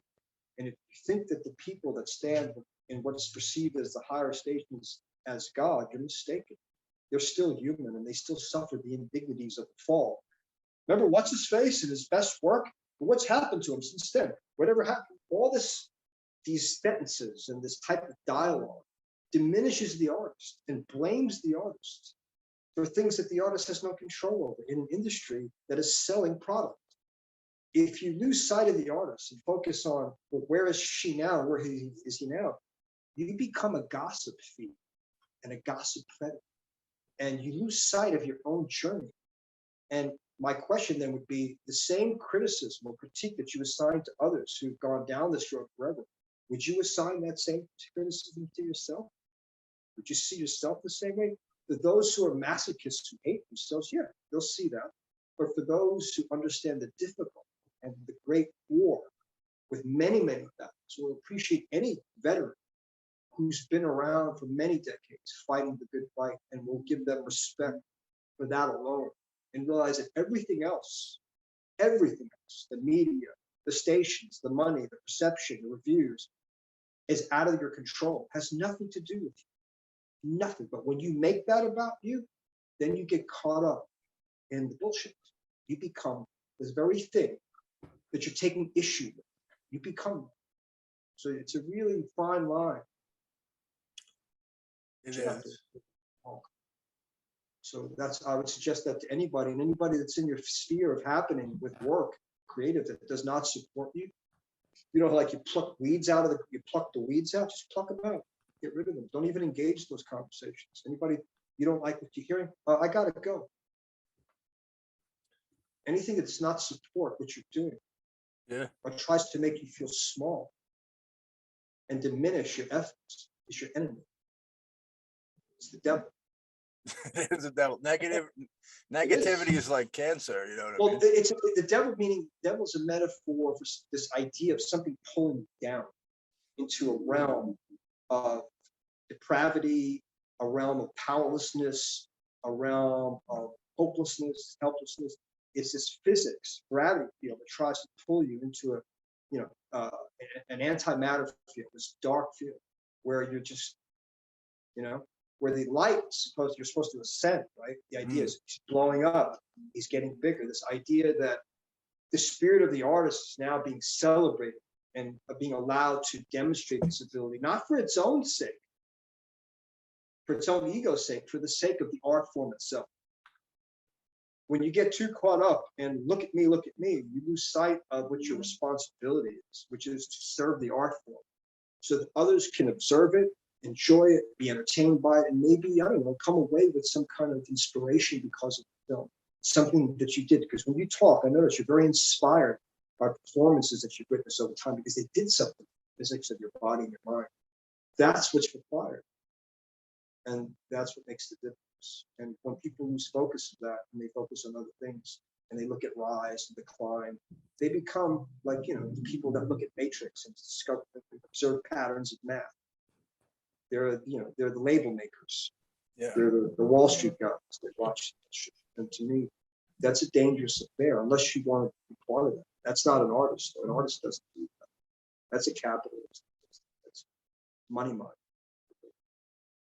Yeah, that negativity is like cancer. You got to get away from it. And it might, on the surface, it might feel like it's not going to harm you if you go strong-willed. Okay, I hear him, but I'm not believing him. I'm hearing him, but I'm not believing him. Even it's little seeds of doubt that they're planting in your head is just troublesome. You know what I mean?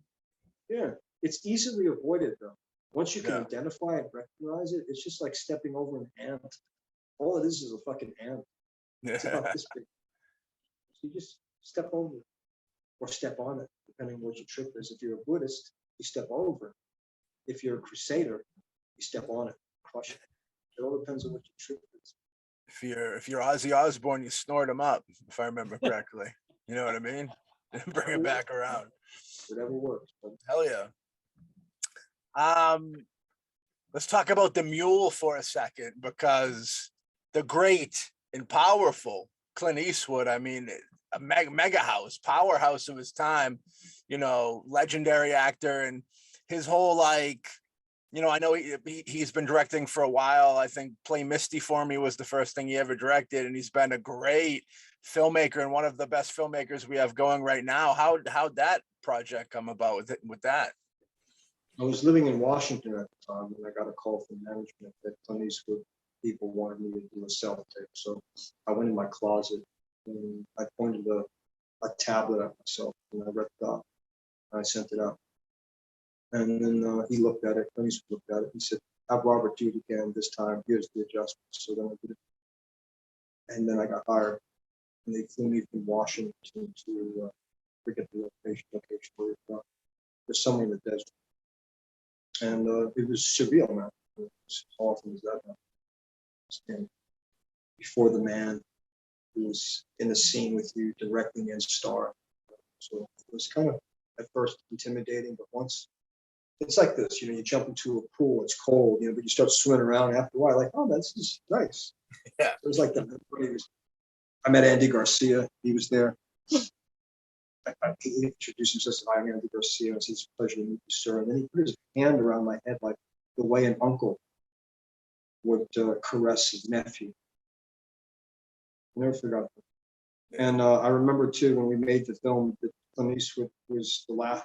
I saw this long line of people waiting to eat during lunch, and I saw this old man standing in the back, and I realized it was Clint Eastwood waiting in line, letting everybody else go ahead.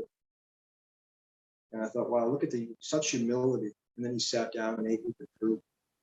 Some of these, I guess these celebrities types, they kind of hustled away from everybody. I did a movie recently with somebody I won't mention who didn't even want the cast to look at him. He made everybody that you're on set, you're not allowed to look. And I remember thinking, wow, this is going to be difficult to watch his movies now. I was such a big fan. Anyway, but Clint Eastwood wasn't like that. He, not only could you look at him, you could talk to him, and working with him was so fun too because he would improvise. Like I remember we did some scenes together because all my scenes were with him, and I went off book a couple of times and I ad-libbed and he ad-libbed with me. So we kind of played jazz, man. It was kind of cool to do that. He liked it. That's good stuff, kid. He kind of tapped me in the stomach. Give me a little push. Yeah. This is pretty cool. Yeah, he's iconic, man. The man with no name himself. You know what I mean? Yeah. Alex, did you have a mule question? I know you were a Gigantor fan of the mule. I think you hit most of it. Just and I just recently rewatched it again, and I really loved. I think it's maybe the second or third scene you're with him, where you guys are talking, and it's with the new guy who's like I forget a nephew or something, and he's going on a ride along, and you guys are. I think he's asking you like how your family's doing and all that. That very friendly kind of older guy, talking to a younger guy. You're helping him with his like phone and all that. I just really thought that was a really cool scene, and just really felt so organic and so natural. I didn't feel like there was any reason to posture, this idea of foreboding, drug cartel, because we already have that. I mean, it's written all over us in terms of our disposition. So it was more about, we're making money now. We kind of like this guy Earl is kind of an eccentric character. We get a kick out of him. And so we talked about it being a more affectionate relationship and respecting my elders. So I think it was nice to, where I feel like there were scenes in the movie where there's a lot of posturing, or some of the characters felt the need to, tense up. But to me, that's the mark of inexperience. Most of the guys I've ever met that were truly dangerous didn't do that. They were very relaxed and calm and looked like they wouldn't harm a fly until you upset them. Yeah. And then you'd see a shift and you wouldn't recognize them. So I think that's what was important, to demonstrate the humanity of the character that I was playing, the relationship with the man. Like you said, when he was confused about texting and had never texted before, the guys were kind of laughing at him. I saw it as an opportunity to be considered, just like people are considered with me, because I'm also technologically, I wouldn't say handicapped or challenged. I would say I'm technically resistant, because technology to me is the devil. It's like it's gone too far. It's going too fast. It needs to slow the fuck down, man. does. So I purposely step back from it, not because I'm afraid of it. I just feel like it's a problem. It becomes a way to escape reality. But anyway, the point is that, yeah, man, I was just same empathy that people give me, like, hey, let me show you how to do something, Rob, you know, with the phone. I was like, yeah, I have an opportunity to show this old guy. He's like, texting, what's that? That was kind of cool, you know, to be able to do it. And each time we met him in sequences, the relationship got a little softer. And it wasn't about any of this like projection of aggression. It wasn't necessary.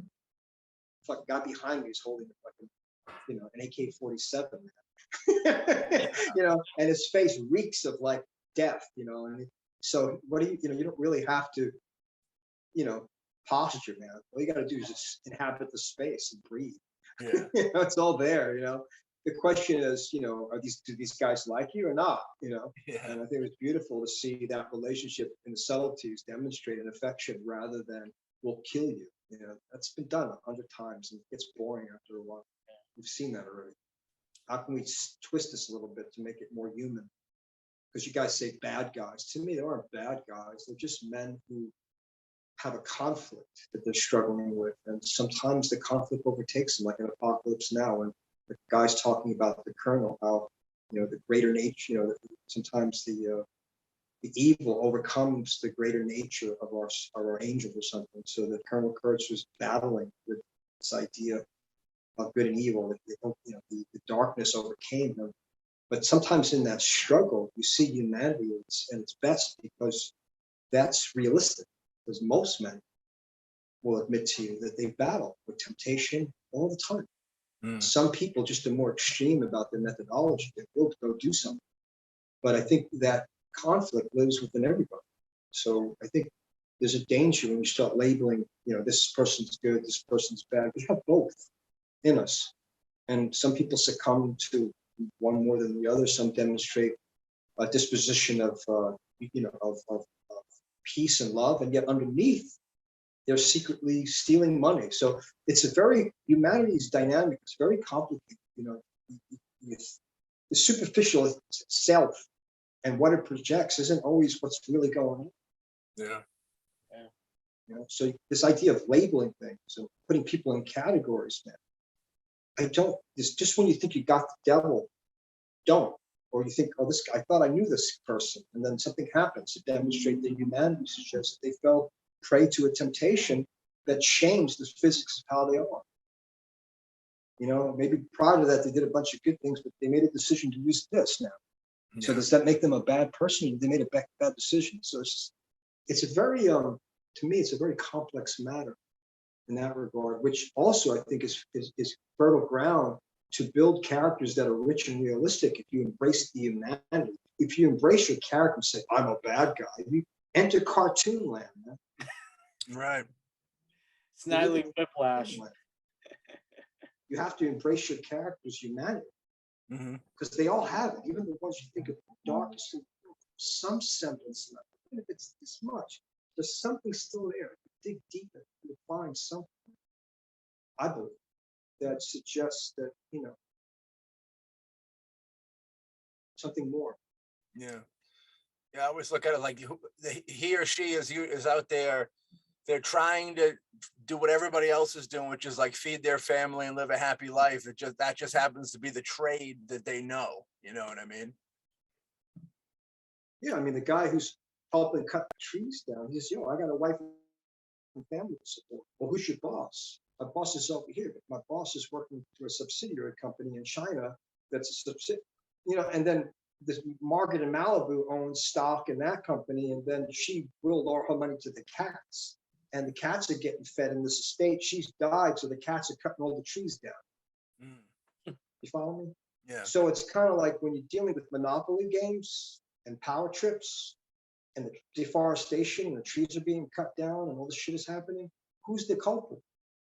Is it Margaret in Malibu or the cats?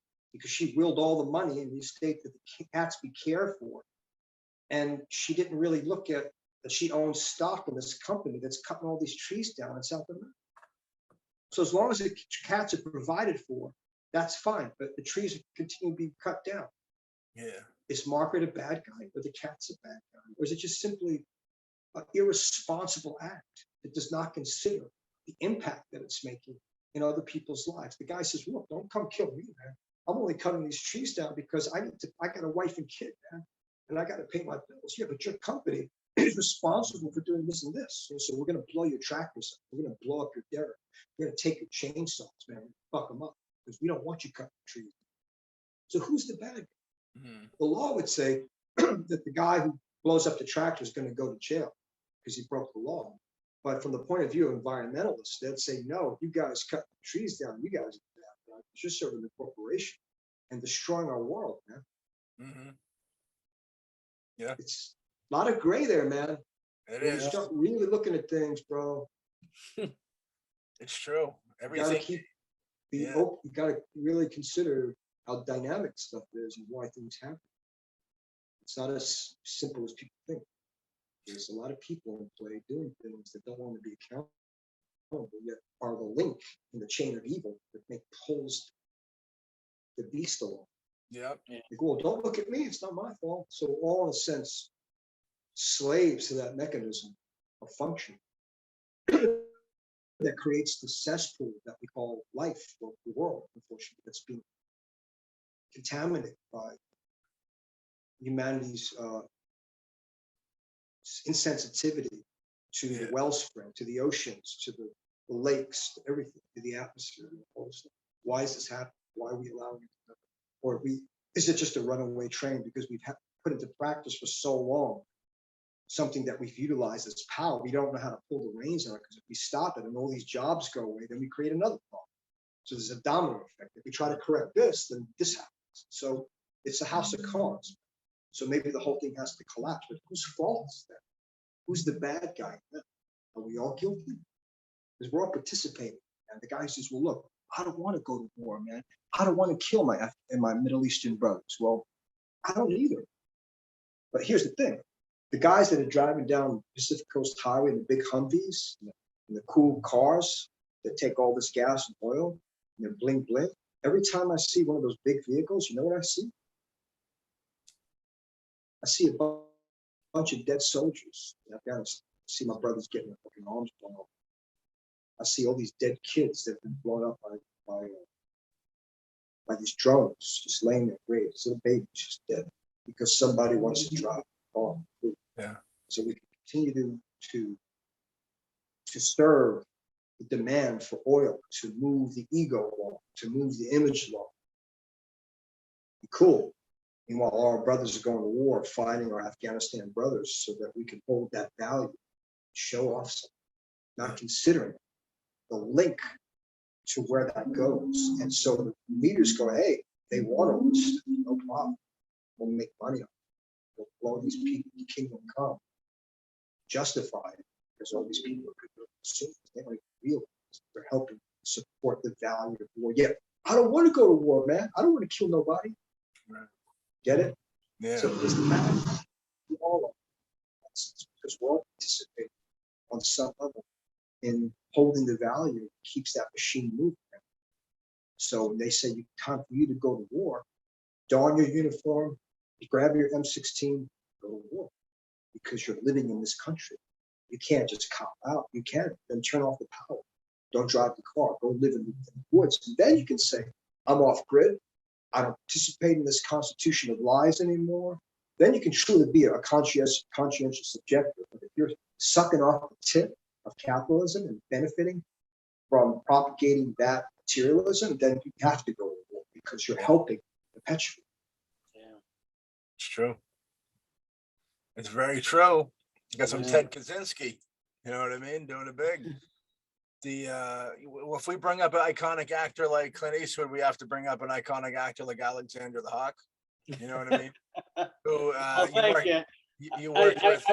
I would like working with you, Alex, on Bloodthirst, by the way. I enjoyed working with you on Bridget the Doomed and Bloodthirst. I had a great time working with you. Yeah. I watched some of your sequences. I thought they were really well done. Your performance in Bloodthirst. I love Alex Hawk as an actor and a person. Well, I hope so. You know we I work do. too much together for you hate me now. You know I love you. Yeah, I know when Well, Alex came back, he was really pumped up singing your praises. You know, it's good. We've been a fan for a while. And it's always good to hear that people are good people, because every now and then you hear the opposite, you know what I mean, where people aren't that great. You know what I mean? Well, But, I'm no, trust me when I tell you, and I'm sure some of the producers I've worked will attest to this, that I'm no paragon. I'm not a paragon of virtue. I have my moments where I think I become so frustrated. I'm sure Alex has witnessed this, that I become so frustrated that I don't always behave in a manner that's conducive to democracy. I become angry and kind of rude because I have such affection for the art form and how things, I idealize how they should go when they don't go that way. yeah. I can become abrupt. And so I'm trying to work on being more diplomatic and recognizing that just because I have a certain set of skills and perceptions of how things should go, I shouldn't project that onto other people if they're not quite there yet. And I have to be more forgiving. So I have to work on that. I haven't always been, when you work on, studio stuff or television, they move at such fast pace and they're so unforgiving. I was trained under those circumstances to deliver it. You don't deliver, you get fired. If you don't hit your mark, you're fired. If they see evidence that you're not pulling your weight, doing what you're supposed to do, they kill your character. There's no room for error. There's no room for, I don't know my lines. There's none of that. So I grew up in a school of marketplace because I've been on a lot of the television shows back in the day and did all the studio stuff. I saw what they required, how meticulous they were. Every single word that the writer wrote, he wanted to say it exactly the way it was written. And so with that kind of physics, I was trained. So when you move into an area where it's kind of loose and people don't know their lines or they're improvising, or it seems to take on this kind of convoluted, misinformed conundrum called filmmaking. You're like, what the fuck is going on, man? And it's hard to keep patience when you want something to succeed and you realize that sometimes the captain at the helm is steering the ship into the rocks. well, What do you do? You declare mutiny and kill the captain, or do you do, or just hope for the best that the ship doesn't go down? Well, I have to say, I mean, one thing I definitely did want to bring up, which I don't think I've been able to do yet. So I'm going to take this opportunity. I do want to thank you for when we were on Bridge of the Doomed. I was doing my lines. I was having a little trouble, and you helped me through it. Coached me a little bit on that, and I want to thank you for that. That meant a lot to me. You're welcome, man. Anytime. Thanks.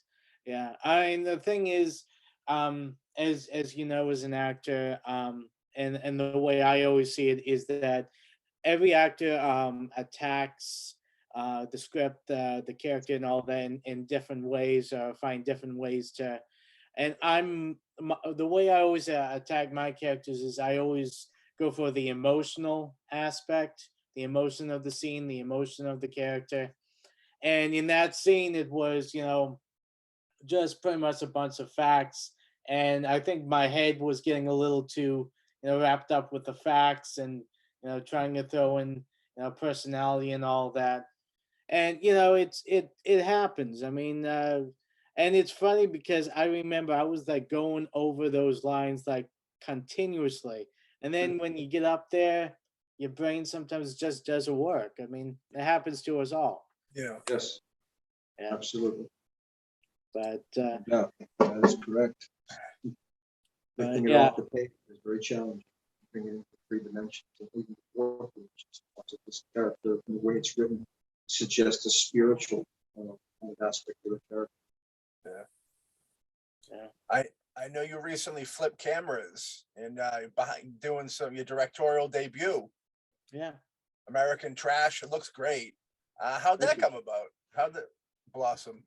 I think the initial inspiration was that I was sitting in my car one day, looking out at the ocean, and I was enjoying this amazing view of the ocean, the beach break, the sand, and then I saw this family walk up to this, very expensive looking kind of suburban family type group.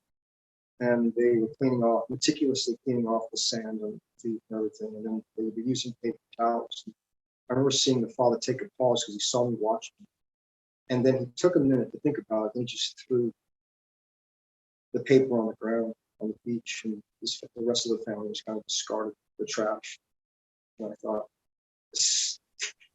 I thought to myself, what would happen if someone, a woman, let's say, walked up to him and politely asked, "Hey, sir, yes, can you please pick up the trash?" Because what I come away with is I did some research on this.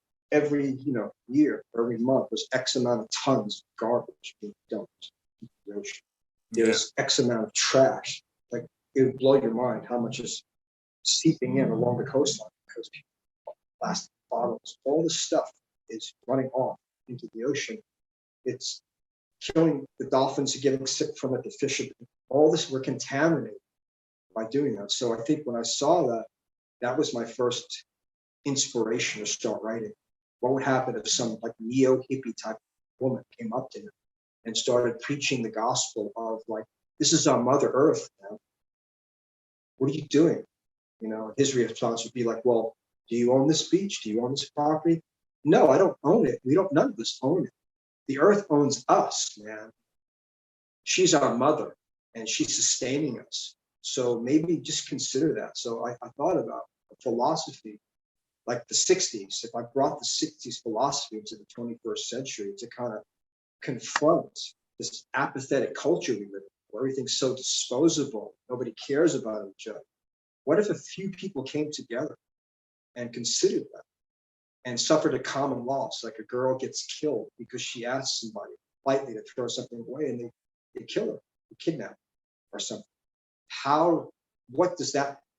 That's the cause, right?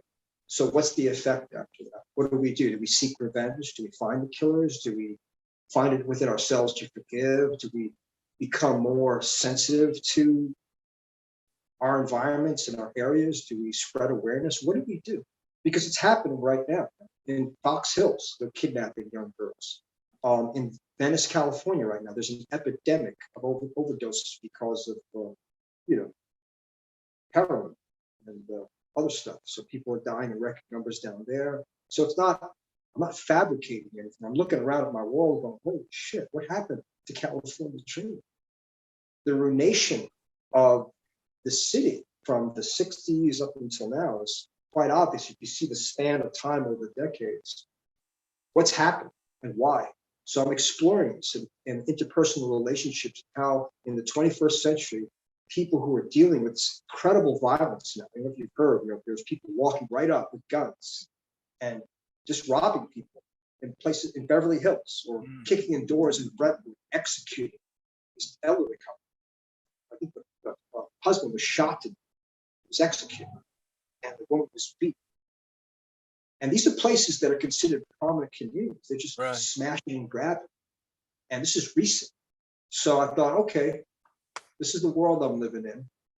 Do I want to focus on the negative, or am I going to utilize the negative to demonstrate what's possible if we can, not by force, but by love and transcendence and sensitivity to each other, reignite humanity's concern for its own culture, its own neighborhood, its own world, so that the force of the world that's doing this will meet with another force that say, yo, man, that's not cool. Don't do that, So I'm trying to, in my own way, communicate a social commentary within a very specific plot line to demonstrate a culture of apathy. But the hope, though, that despite what all the bad news suggests, that there's still humanity left, there's still love. And even when there comes unforeseeable, tragic loss, that we can come together as people and heal that and transcend the violence, transcend the negativity with love and understanding. And at the same time, let's take a look at our world. Let's look around. We already know. Nobody wants. I'm tired of looking. I don't want to see this, but maybe we have to at some point come to terms with what we're doing. Just like the guy thought it was okay to throw the trash away. I wanted to create a play where people would have a discussion about that. Where would that lead to? Would it lead to violence? Would it lead to, hey, man, oh, yeah, right, I don't know why I threw that away. I guess it all depends on who you talk to. Yeah. You never know what kind of response you're going to get these days. If people are willing to shoot you or kill you over nothing, what are they going to do if you ask them politely to pick up the garbage? Yeah. You know what I mean? Yeah. So it's kind of an interesting dynamic, now with people and their egos and their sense of entitlement and all that. But I think ultimately it's just a story about transcendence and love and a romance that overcomes the nightmarish circumstance of a society that's gone crazy. Yeah. Yeah, it's got a good, it's like real life, and it's important. It's like an important film that kind of needs to be made, I feel. You know what I mean? Well, These things need to be talked about more. Yeah. We'll see. I mean, for me, it is. It's very personal to me. My hope is that it will communicate to those who understand it. I don't expect everyone to get it. Some people want to see, stories of vengeance and somebody going after somebody, killing, high body count. Well, it depends on what the person wants in their fantasy. Yeah. I'm really a big fan of stories that are human, where people face extraordinary circumstances and have to overcome themselves and the circumstances. I'm a big fan of those that, to me, those are the true superheroes, because they deal with elements of reality that are tangible. The other stuff is escapism. It teaches a lesson in escapism that's dangerous for young minds, because what's happening is the young people, some of these newer generations, are losing sight of their own humanity, and they see life as a video game, no consequences. And they go out and grab a machine gun. So what do we teach? We're not raising them right. We're raising them wrong, man. So what's that about? To say, well, one has nothing to do with the other. Really? You think so? Okay. How much you making off that game, man? Right. So, hey, man, look, we're a country of violence. We're a country of pirates. If you look at the history of the United States and everything, we're still dealing with the karmic repercussions of the slaughter of the Indians and all this stuff. So maybe it's apropos that this is all happening the way it is, so that it can ultimately run its course and then be done. Yeah, I support that. Have you wanted to direct for a while, or just the passion for it got you in the? No, I haven't actually wanted to do any of that. I try to avoid it at every turn. People have been saying to me, Robert, when are you going to do your own thing, man? Because I'll be on sets and I'll give it, I'll suggest something. But Robert, you should direct, man. You're like taking control of this or try. I'm like, nah, yeah. And then, like I said, one day I was just sitting in my car and I saw this family and thought, okay, it's time to write this, to do this. And I have also certain personal reasons and affections, that are near and dear to me.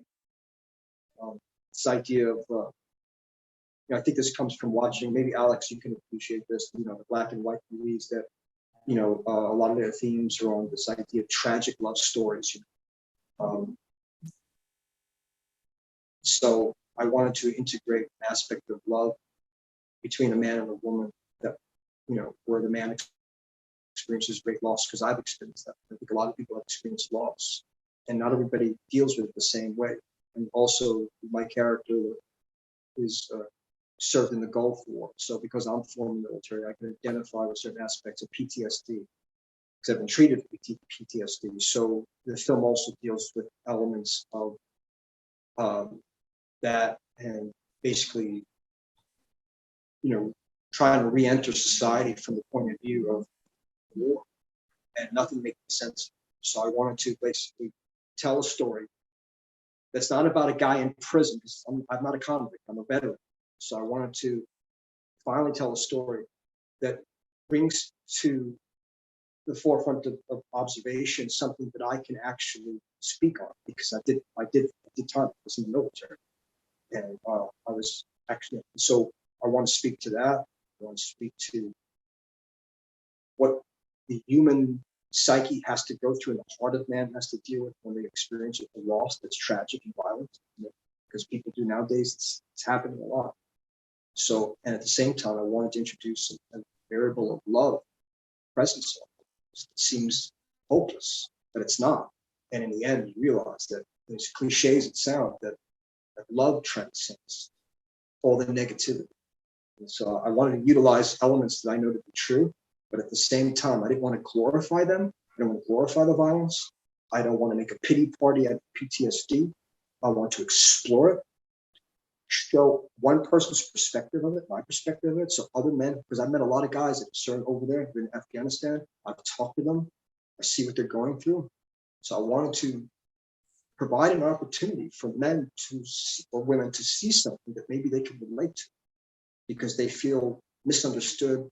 No one has seen the carnage that they've seen, the hypocrisy that they witnessed, and what it's done to them. You know, so I wanted to have some scenes in the movie where my character talks about the effects of the war, what he's witnessed to someone who loves very dearly, was taken away from him. Mm-hmm. And so it encompasses, I think, elements of our human existence that are very intense, but at the same time, like I said, it's a story of transcendence. So I don't, as much as I play around with or entertain the aspects of tragedy, I also have a resolve that points to something that transcends, that provides hope. So that its conclusion isn't like, oh man, we're all screwed. It's all death and despair and there's no hope. No, there is hope. There's not only hope, there's love. And love outshines the nightmare. Love will overcome the light, and the love itself will outshine the darkness. Because I've been a student and I guess an expert in the realm of shadows. They keep having me propagate that philosophy of death, demonology, nefarious doings. So I'm very well equipped and have a good skill set to understand how darkness operates. I've lived it in my personal life. I've watched it in others. We watch it in our world. So I thought, well, do I want to propagate that same thought, or will I utilize that mythos and combine it with something else to show something more hopeful and something that's more balanced, and not glorify this idea of evil, overcome with love. Yeah, I definitely think that we definitely need more movies, stories like that, because the answer for like vengeance and retaliation and all, that's easy answers. That's easy ways of dealing with hurt and all that, but it takes strong people to sit down and try to help and build people up. And unfortunately, I mean, there's not a lot of things out there that promotes that, because everyone wants that cathartic release of like, the bad guy got what he deserved, I feel better now. But I mean, as you said, no one's really a bad guy. Everyone comes from a different aspect of life, and they're all reacting in different ways. Some of it negative, some of it positive, some of it just plain in the gray area. And we definitely need films like what you're working on. And really think, I mean, I know personally, I can't wait to see when it's done. And Thank you. I wish you the best, getting that out there, because it's an important message and it's an important story that I think needs to be out there more than a lot of other stuff that people just throw out just to, shut the mind off. Because the problem is, we as a society have shut our mind off to so many things that we're at a tipping point where if we don't start realizing what's going on with the world around us, we're going to end up being to a point where we can't correct it. And I think that we have to sit back and realize that there's more to life than you know violence or gratification. I remember an interview between Burt Lancaster and I think it was Kirk Douglas, where Kirk Douglas was arguing that their job as performers was to entertain the people. And Burt Lancaster was arguing, no, we have a responsibility to entertain and also educate. And Kirk Douglas was like, no, that's not our business. It's not our business to send messages. It's our business just to entertain. And Burt Lancaster was like, no. It was interesting watching them go back and forth, talking about this notion of responsibility towards the filmmaker to tell stories that inspire humanity rather than condemn humanity endlessly to hell, and solutions that aren't really solutions. Because last time it worked. Revenge doesn't work. Yeah. I've been to Angola State Penitentiary on death row. I've seen the men stand in the cage. If you kill somebody, most likely the technology that there is, the revenge purpose, It's not like the movies. They're Right. going to catch you. And you're going to go to prison. You're going to fight for the rest of these people that live. Any number of reasons, because of skin color, because of all kinds of things, because that's what they're doing. It's a training ground. It's a gladiator school. Unless you hide out in a book, in a religion. There's no evidence that suggests that the things they're teaching in these stories provide solution. You go to jail, go to prison. Yeah. That's reality. Yeah. That's what I've seen. All the guys I knew that did shit went up against the police, they shot them, shot to death. But they're all sitting in the penitentiary. And that doesn't make them bad. They just got caught. You know, and they don't want to be there. Yeah. They're there. So you got to be careful. I remember when I walked down the tier and then Golden State Penitentiary on death row, I felt ashamed of myself because I thought all these guys were looking at me, giving me respect. And one guy handed me a painting underneath the cell because he had spent a lot of time cultivating art form. He became a master of paintings. All this talent locked up in a cage.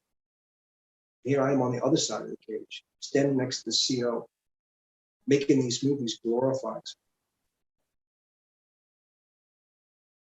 And so I think at this stage, yeah, I'm not saying, look, I'm not going to bite the hand that feeds me. I understand what you said. People want to see what they want to see. I get that.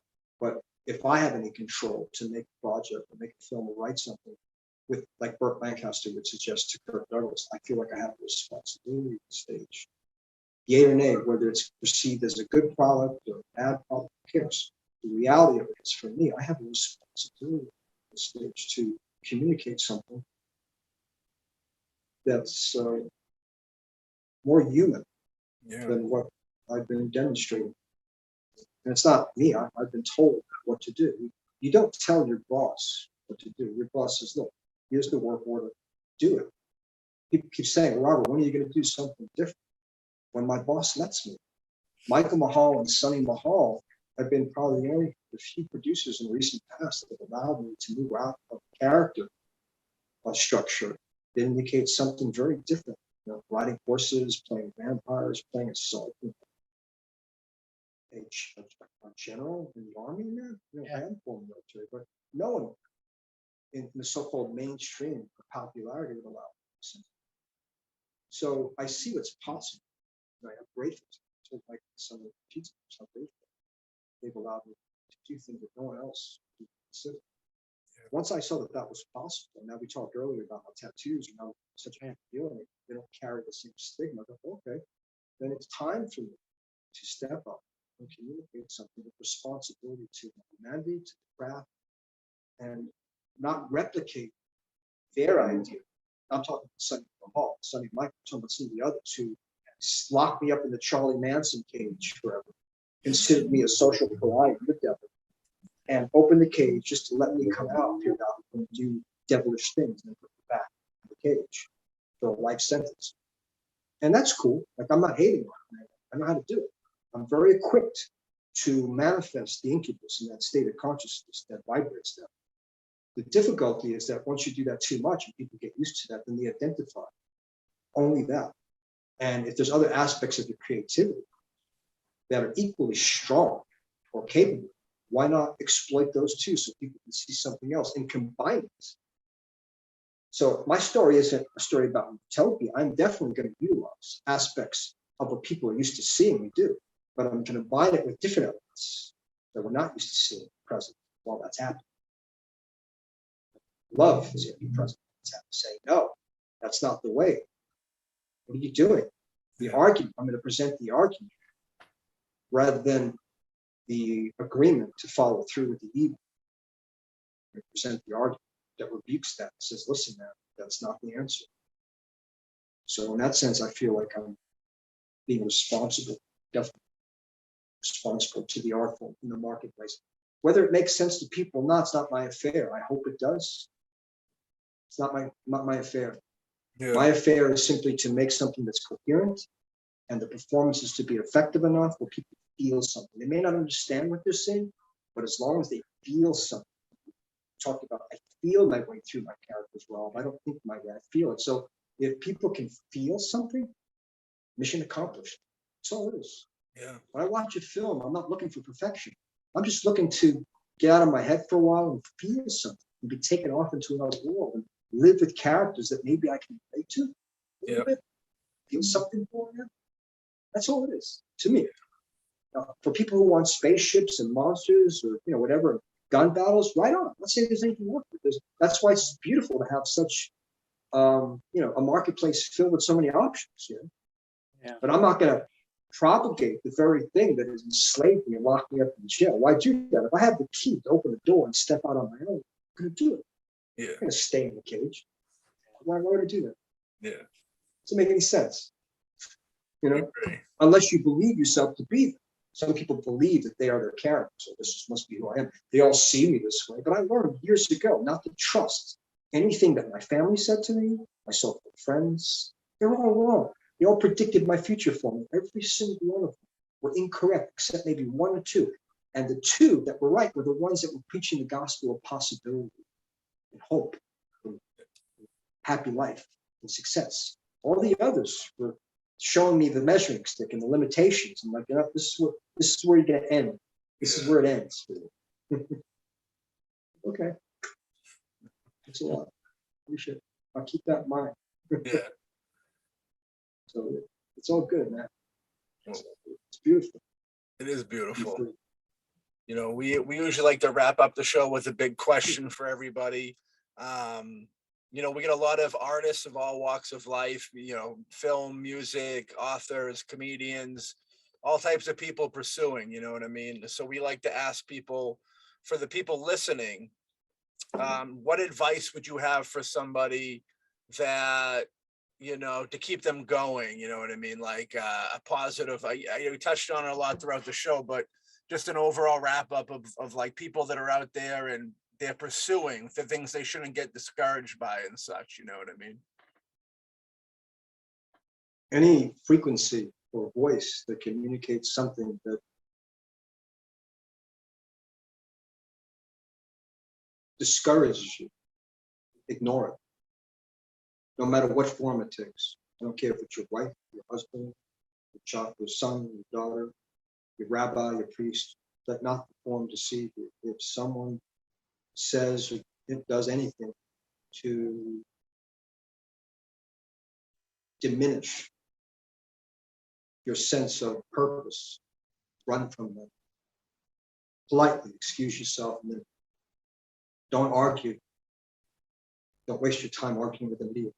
And then I would also say, to be more pragmatic and practical about it, what I've learned for myself, and I can only speak for myself, once I asked a friend of mine something, he said, Rob, it's kind of like this.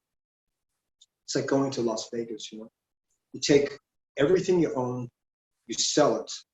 You take the money that you have, you sell your family, you sell everything that you're attached to. It's a metaphor, right? So you sell everything. And you take all that money and you go to Las Vegas and you bet it on the same number for the rest of your life. My point is that from what I've seen, it's all or nothing. There's no half step in this. You have to devote your entire life to it. And you're going to lose, like Charles Bukowski said, you're going to suffer derision, you're going to go crazy, you're going to lose girlfriends, you're going to lose wives, you're going to lose husbands, you're going to lose a lot of stuff along the way that's near and dear to you because you're pursuing something that a lot of people are not going to understand because it doesn't live in the realm of mathematics. It's not 2 + 2 = 4. Every artist knows that 2 + 2 = 5 because it defies reason. Because I'm the example. Look, the tattooed guy, come on, man. Years ago, people had me dead and buried in prison in a nut ward. I had friends tell me, Rob, I'll give you 5 years, man. It's just decades ago. You're either going to end up in prison, in a mental institution, or dead. Most people were not betting on me winning or even coming close to, I wouldn't even say achieving, but manifesting a creative disposition that allowed me to make a living. Okay, so I've heard all the voices. So to the people that are still listening, if we have anybody left listening at this point, I hope you do. I would just say it's like, it's the cross, man. You have to sacrifice everything and bear the indignity of the crowd throwing fucking rocks at you while you're dying up there on the cross. This is horrible. but know that there's a higher purpose looking at you, recognizing the sacrifice you're making, that most of the people around you are blind and cannot see its result. You can. And you're driven by that dream. We're all driven by this idea of dream, right? So never let the dream die.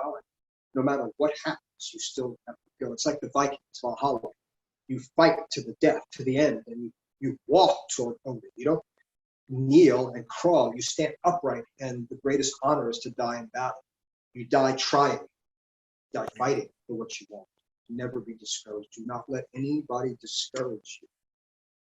And don't be fooled by logic and the minds of those who are incredibly logical, who convince you that you are insane because they look at the result and go, well, look at the results, man.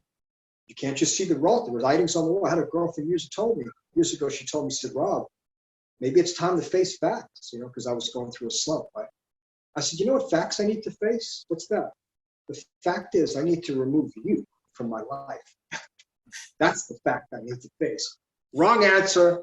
And now it's ironic to me that a lot of the people that would say things like that are calling on paper. I don't know what happened with us. Well, you don't remember what happened with us? I do, because what you said was crucial to me, not to be angry with you, but to remind myself of the importance of perseverance and not to listen to the whisperings of this idea of enemy, not because they're bad or they're devilish, simply because they don't know any better. They don't live in the same world as us artists. They don't understand that 2 + 2 = 5. They've been trained by mathematics. 2 + 2 = 4. What you're doing is not going to add up to anything. You have to ignore the mathematicians and all the clever minds and the logical linear thinking and say, no, this does not apply to the life of an artist. Man. It just does. Just ask Van Gogh. He'll tell you. Right? Don't listen. Just do what you have to do. Because if you don't, at the end of your life, you'll realize that you betrayed something that's so sacred, and you have to answer to it, not to God, but to yourself. At the transitional moment, you're like, oh man, you're going to see a lot of stuff. You're at the transitional moment when the body drops, you're going to be shown a lot, the gag reel of your life. And if you haven't fulfilled, really, you're going to be like, oh man, you don't want to be left with that sense of regret. I really would have. Don't let them convince you that there's not some sort of glory waiting. There is.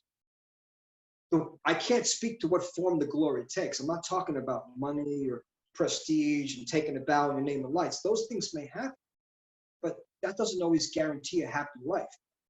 So, but what I say in terms of the artist, not success, not money, I'm talking about the life of an artist means that you dedicate your entire being to that. That's all you do, and everything else has to take a back seat. Anybody tells you you're selfish for that, you say, yeah, I am. I am selfish because this relationship I'm married to.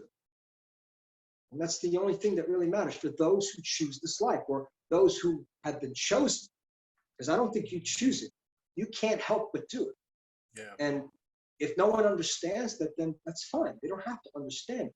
But don't allow them to get in your way and create a stumbling block for you to do what your karma and your journey requires. If you do that, then they win.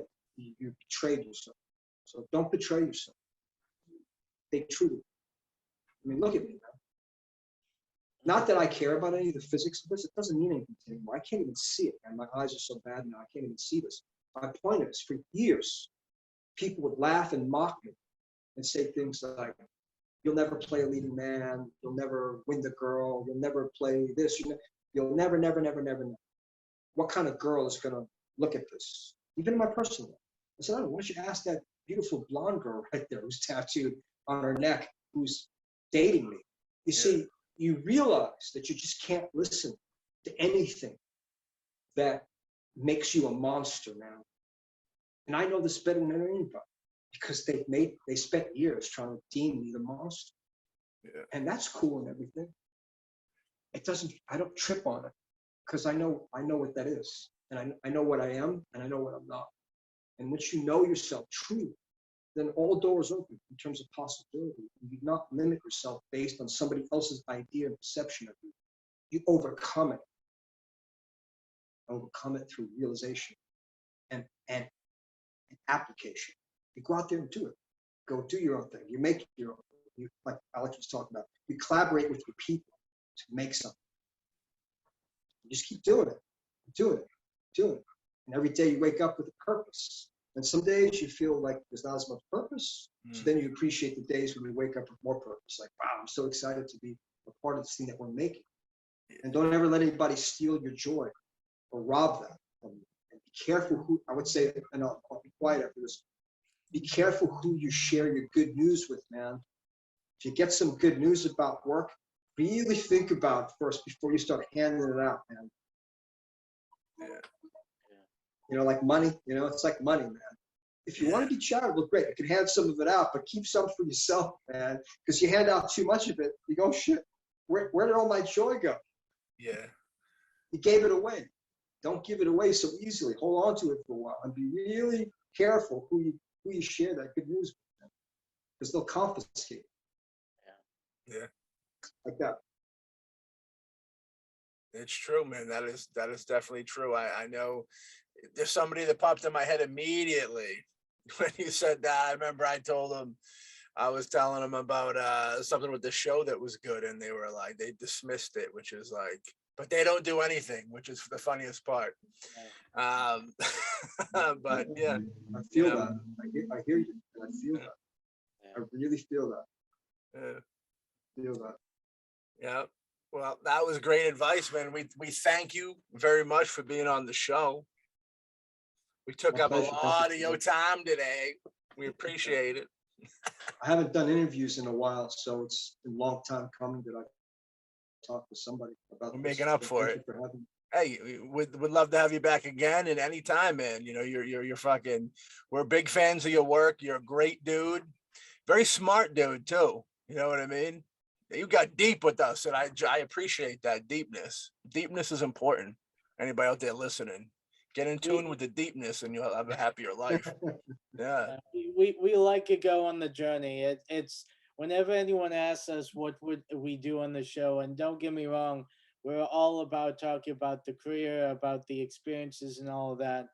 But I like to believe that our podcast transcends that, and we go on the journey. It's what you want to talk about, what you want to put forward, because we want to give people a little something more to hang on to think about, to learn about.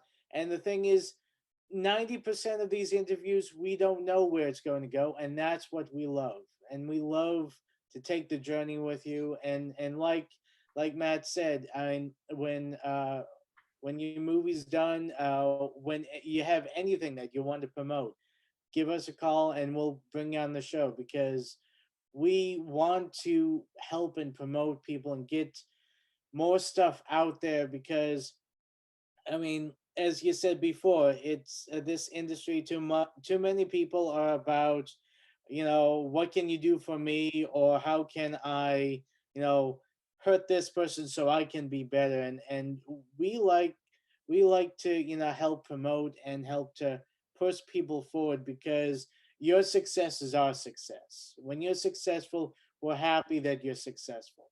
And that's what I think that both Matt and I agree with, and what we try to push forward with our show. Good stuff. Good medicine. It's good medicine. Fuck yeah. All right, Robert. Well, you have a great day over there, I believe. Yeah. You know what I mean? Enjoy. Take care of yourselves. You too. We'll talk soon. Yeah, you take care of yourself. Bye-bye. Bye. Bye. Well, what can we say? That was Robert LaSardo, and we had such a great time talking to him. We like I said before, that we went down the rabbit hole and we learned so much about him, about his career, his experiences, and just get such an insight into his creative processes, where he's coming from, and gives us, I mean, some I think some interviews we get a little bit more than we even hope for, and that is when someone brings in aspects and ideas and things that really makes you think and make you well, in honest, be a better person, or look at the world in a different way. And I think Robert really did that. He's fighting the good fight. You know Yeah. what I mean? He could easily kind of take over, try and do something that's vengeful or horrific, but he's making his debut, kind of a more positive thing, which I could appreciate. Um, yeah, a very smart dude. And I didn't think he was coming in as a dummy or anything, but very fucking smart dude. Very deep, very kind of self-aware, very well-rounded. Good dude. Really liked him as a person. I thought he was great. The advice that he gave to us, gave to all of us superb advice. You know what I mean? That, weeding out the people of doubt is definitely huge. And they're everywhere, no matter who you are, what level you're at. There's probably always going to be somebody telling you, I don't know, you know what I mean? And we've talked about on the show before, family, friends, such like that, it's, your family and your friends, you have your supportive ones, and then you have the ones that aren't supportive, and there's multiple tiers to it all. You know what I mean? Like, even the ones that aren't supportive, like, I've had family that have been like, nah, not so much. You know what I mean? But I don't think it's coming from, I have family that says not so much that I know is coming from a negative place, for sure.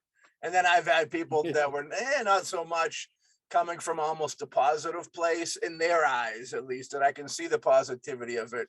It's kind of like the idea, like Rob was saying, the idea of success in the pursuit is so kind of vast and weird and almost hard to, some would say impossible to obtain. I think that there's family and friends that might just try and trying to save you the heartbreak. You know what I mean? And with those people, they mean well, but they don't, but they're not being well type deal. You know what I mean? And it's a very interesting line right there. You know what I mean? So I think that a lot of the advice that he gave out was superb. And I felt like we probably could have done another 3 hours with the dude. If only my bladder was the bladder of a young man and not a 75-year-old man like I am, I would have been able to. I'm gonna have to get anybody out there listening.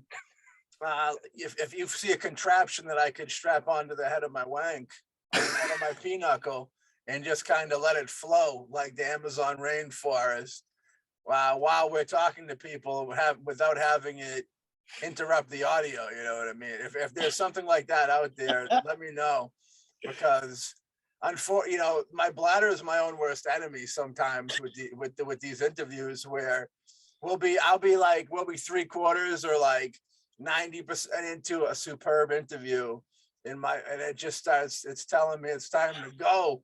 You know what I mean? And it's so I'm torn because I don't want to leave the interview because it's going so great and we're getting so much stuff. Yeah, but I don't want to piss my pants either. You know what I mean? Which I will, taking one for the team, I would piss myself before leaving.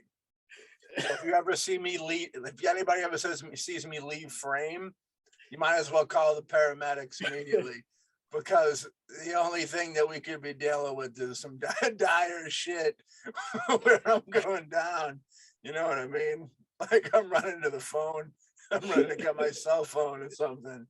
But yeah, Doogie, what do you think of that interview, Hawkman? That interview was brought to us by the Hawkman. Well, I mean, like I said, it was such a great interview. We talked about things, and delved into things that, you know, we weren't expecting, which is what we love. We love going down the rabbit hole. And as I said before, we love to hear about the stories about the careers and all that, but we also love to hear about people's philosophies, people's ways of looking at the world, the triumphs and the traps they have to overcome in life. I mean, it's and like we said, I know I'm repeating myself, but this this world would be a better place. This world would be a better place if we all, work together, not trying to trip each other up. And it's true. I mean, and tripping people up. I mean, it could be as simple as saying, I don't know. I don't think you're going to get that role, or like, maybe you should have like a fallback position instead of trying to, be an actor. I mean, and of course, people, I mean, as Matt said, could be coming from a positive place where they don't want to see you fail. They don't want to see you, lose everything and end up on the street, which could be a thing. But I mean, But the when damage is done. the damage is done, the little bit of doubt, can, just destroy a person sometimes. It kind of makes you think. The cancer that kills people, is that cancer trying to kill people, or is it just living out its life that is hazardous? You know what I mean? Yeah. If the cancer doesn't know that it's killing, perhaps maybe it does. Maybe when it's on stage killing like a stand-up comedian, but it doesn't hit the stage too often anymore, I hear. You know what I mean? It's got a bad rap to it, being the big C. Now the big C sucks. Fuck the cancer.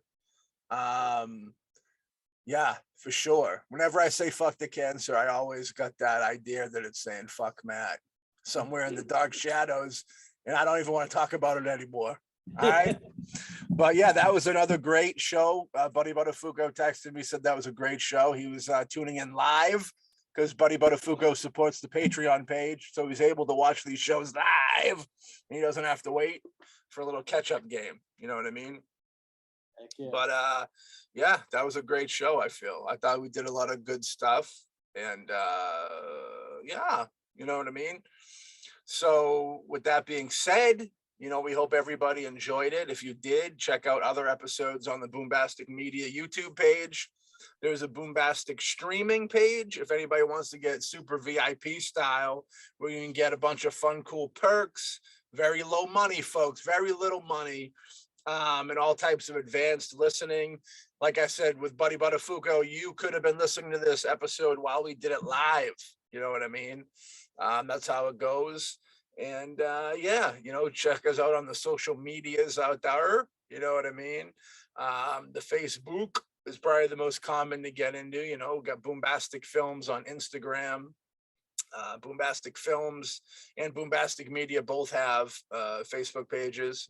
It's broken up by films. There's the films, you got it, and the media is the podcasting endeavors. You know what I mean? So it's a beautiful thing. I can't wait to see Bloodthirst starring you two gentlemen. You know what I mean? And it was good to get Robert on. You know what I mean? He was a really cool dude, and maybe I should have thanked him. I think you thanked him for being so kind to the Hawk, because I think I did. whenever somebody's kind to the Hawk, I consider it kind to me and kind to the show and kind to the whole universe, because the Hawk deserves all the kindness in the world.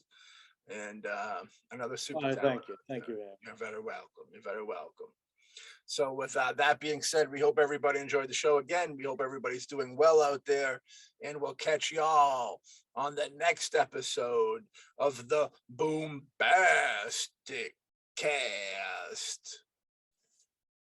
Peace.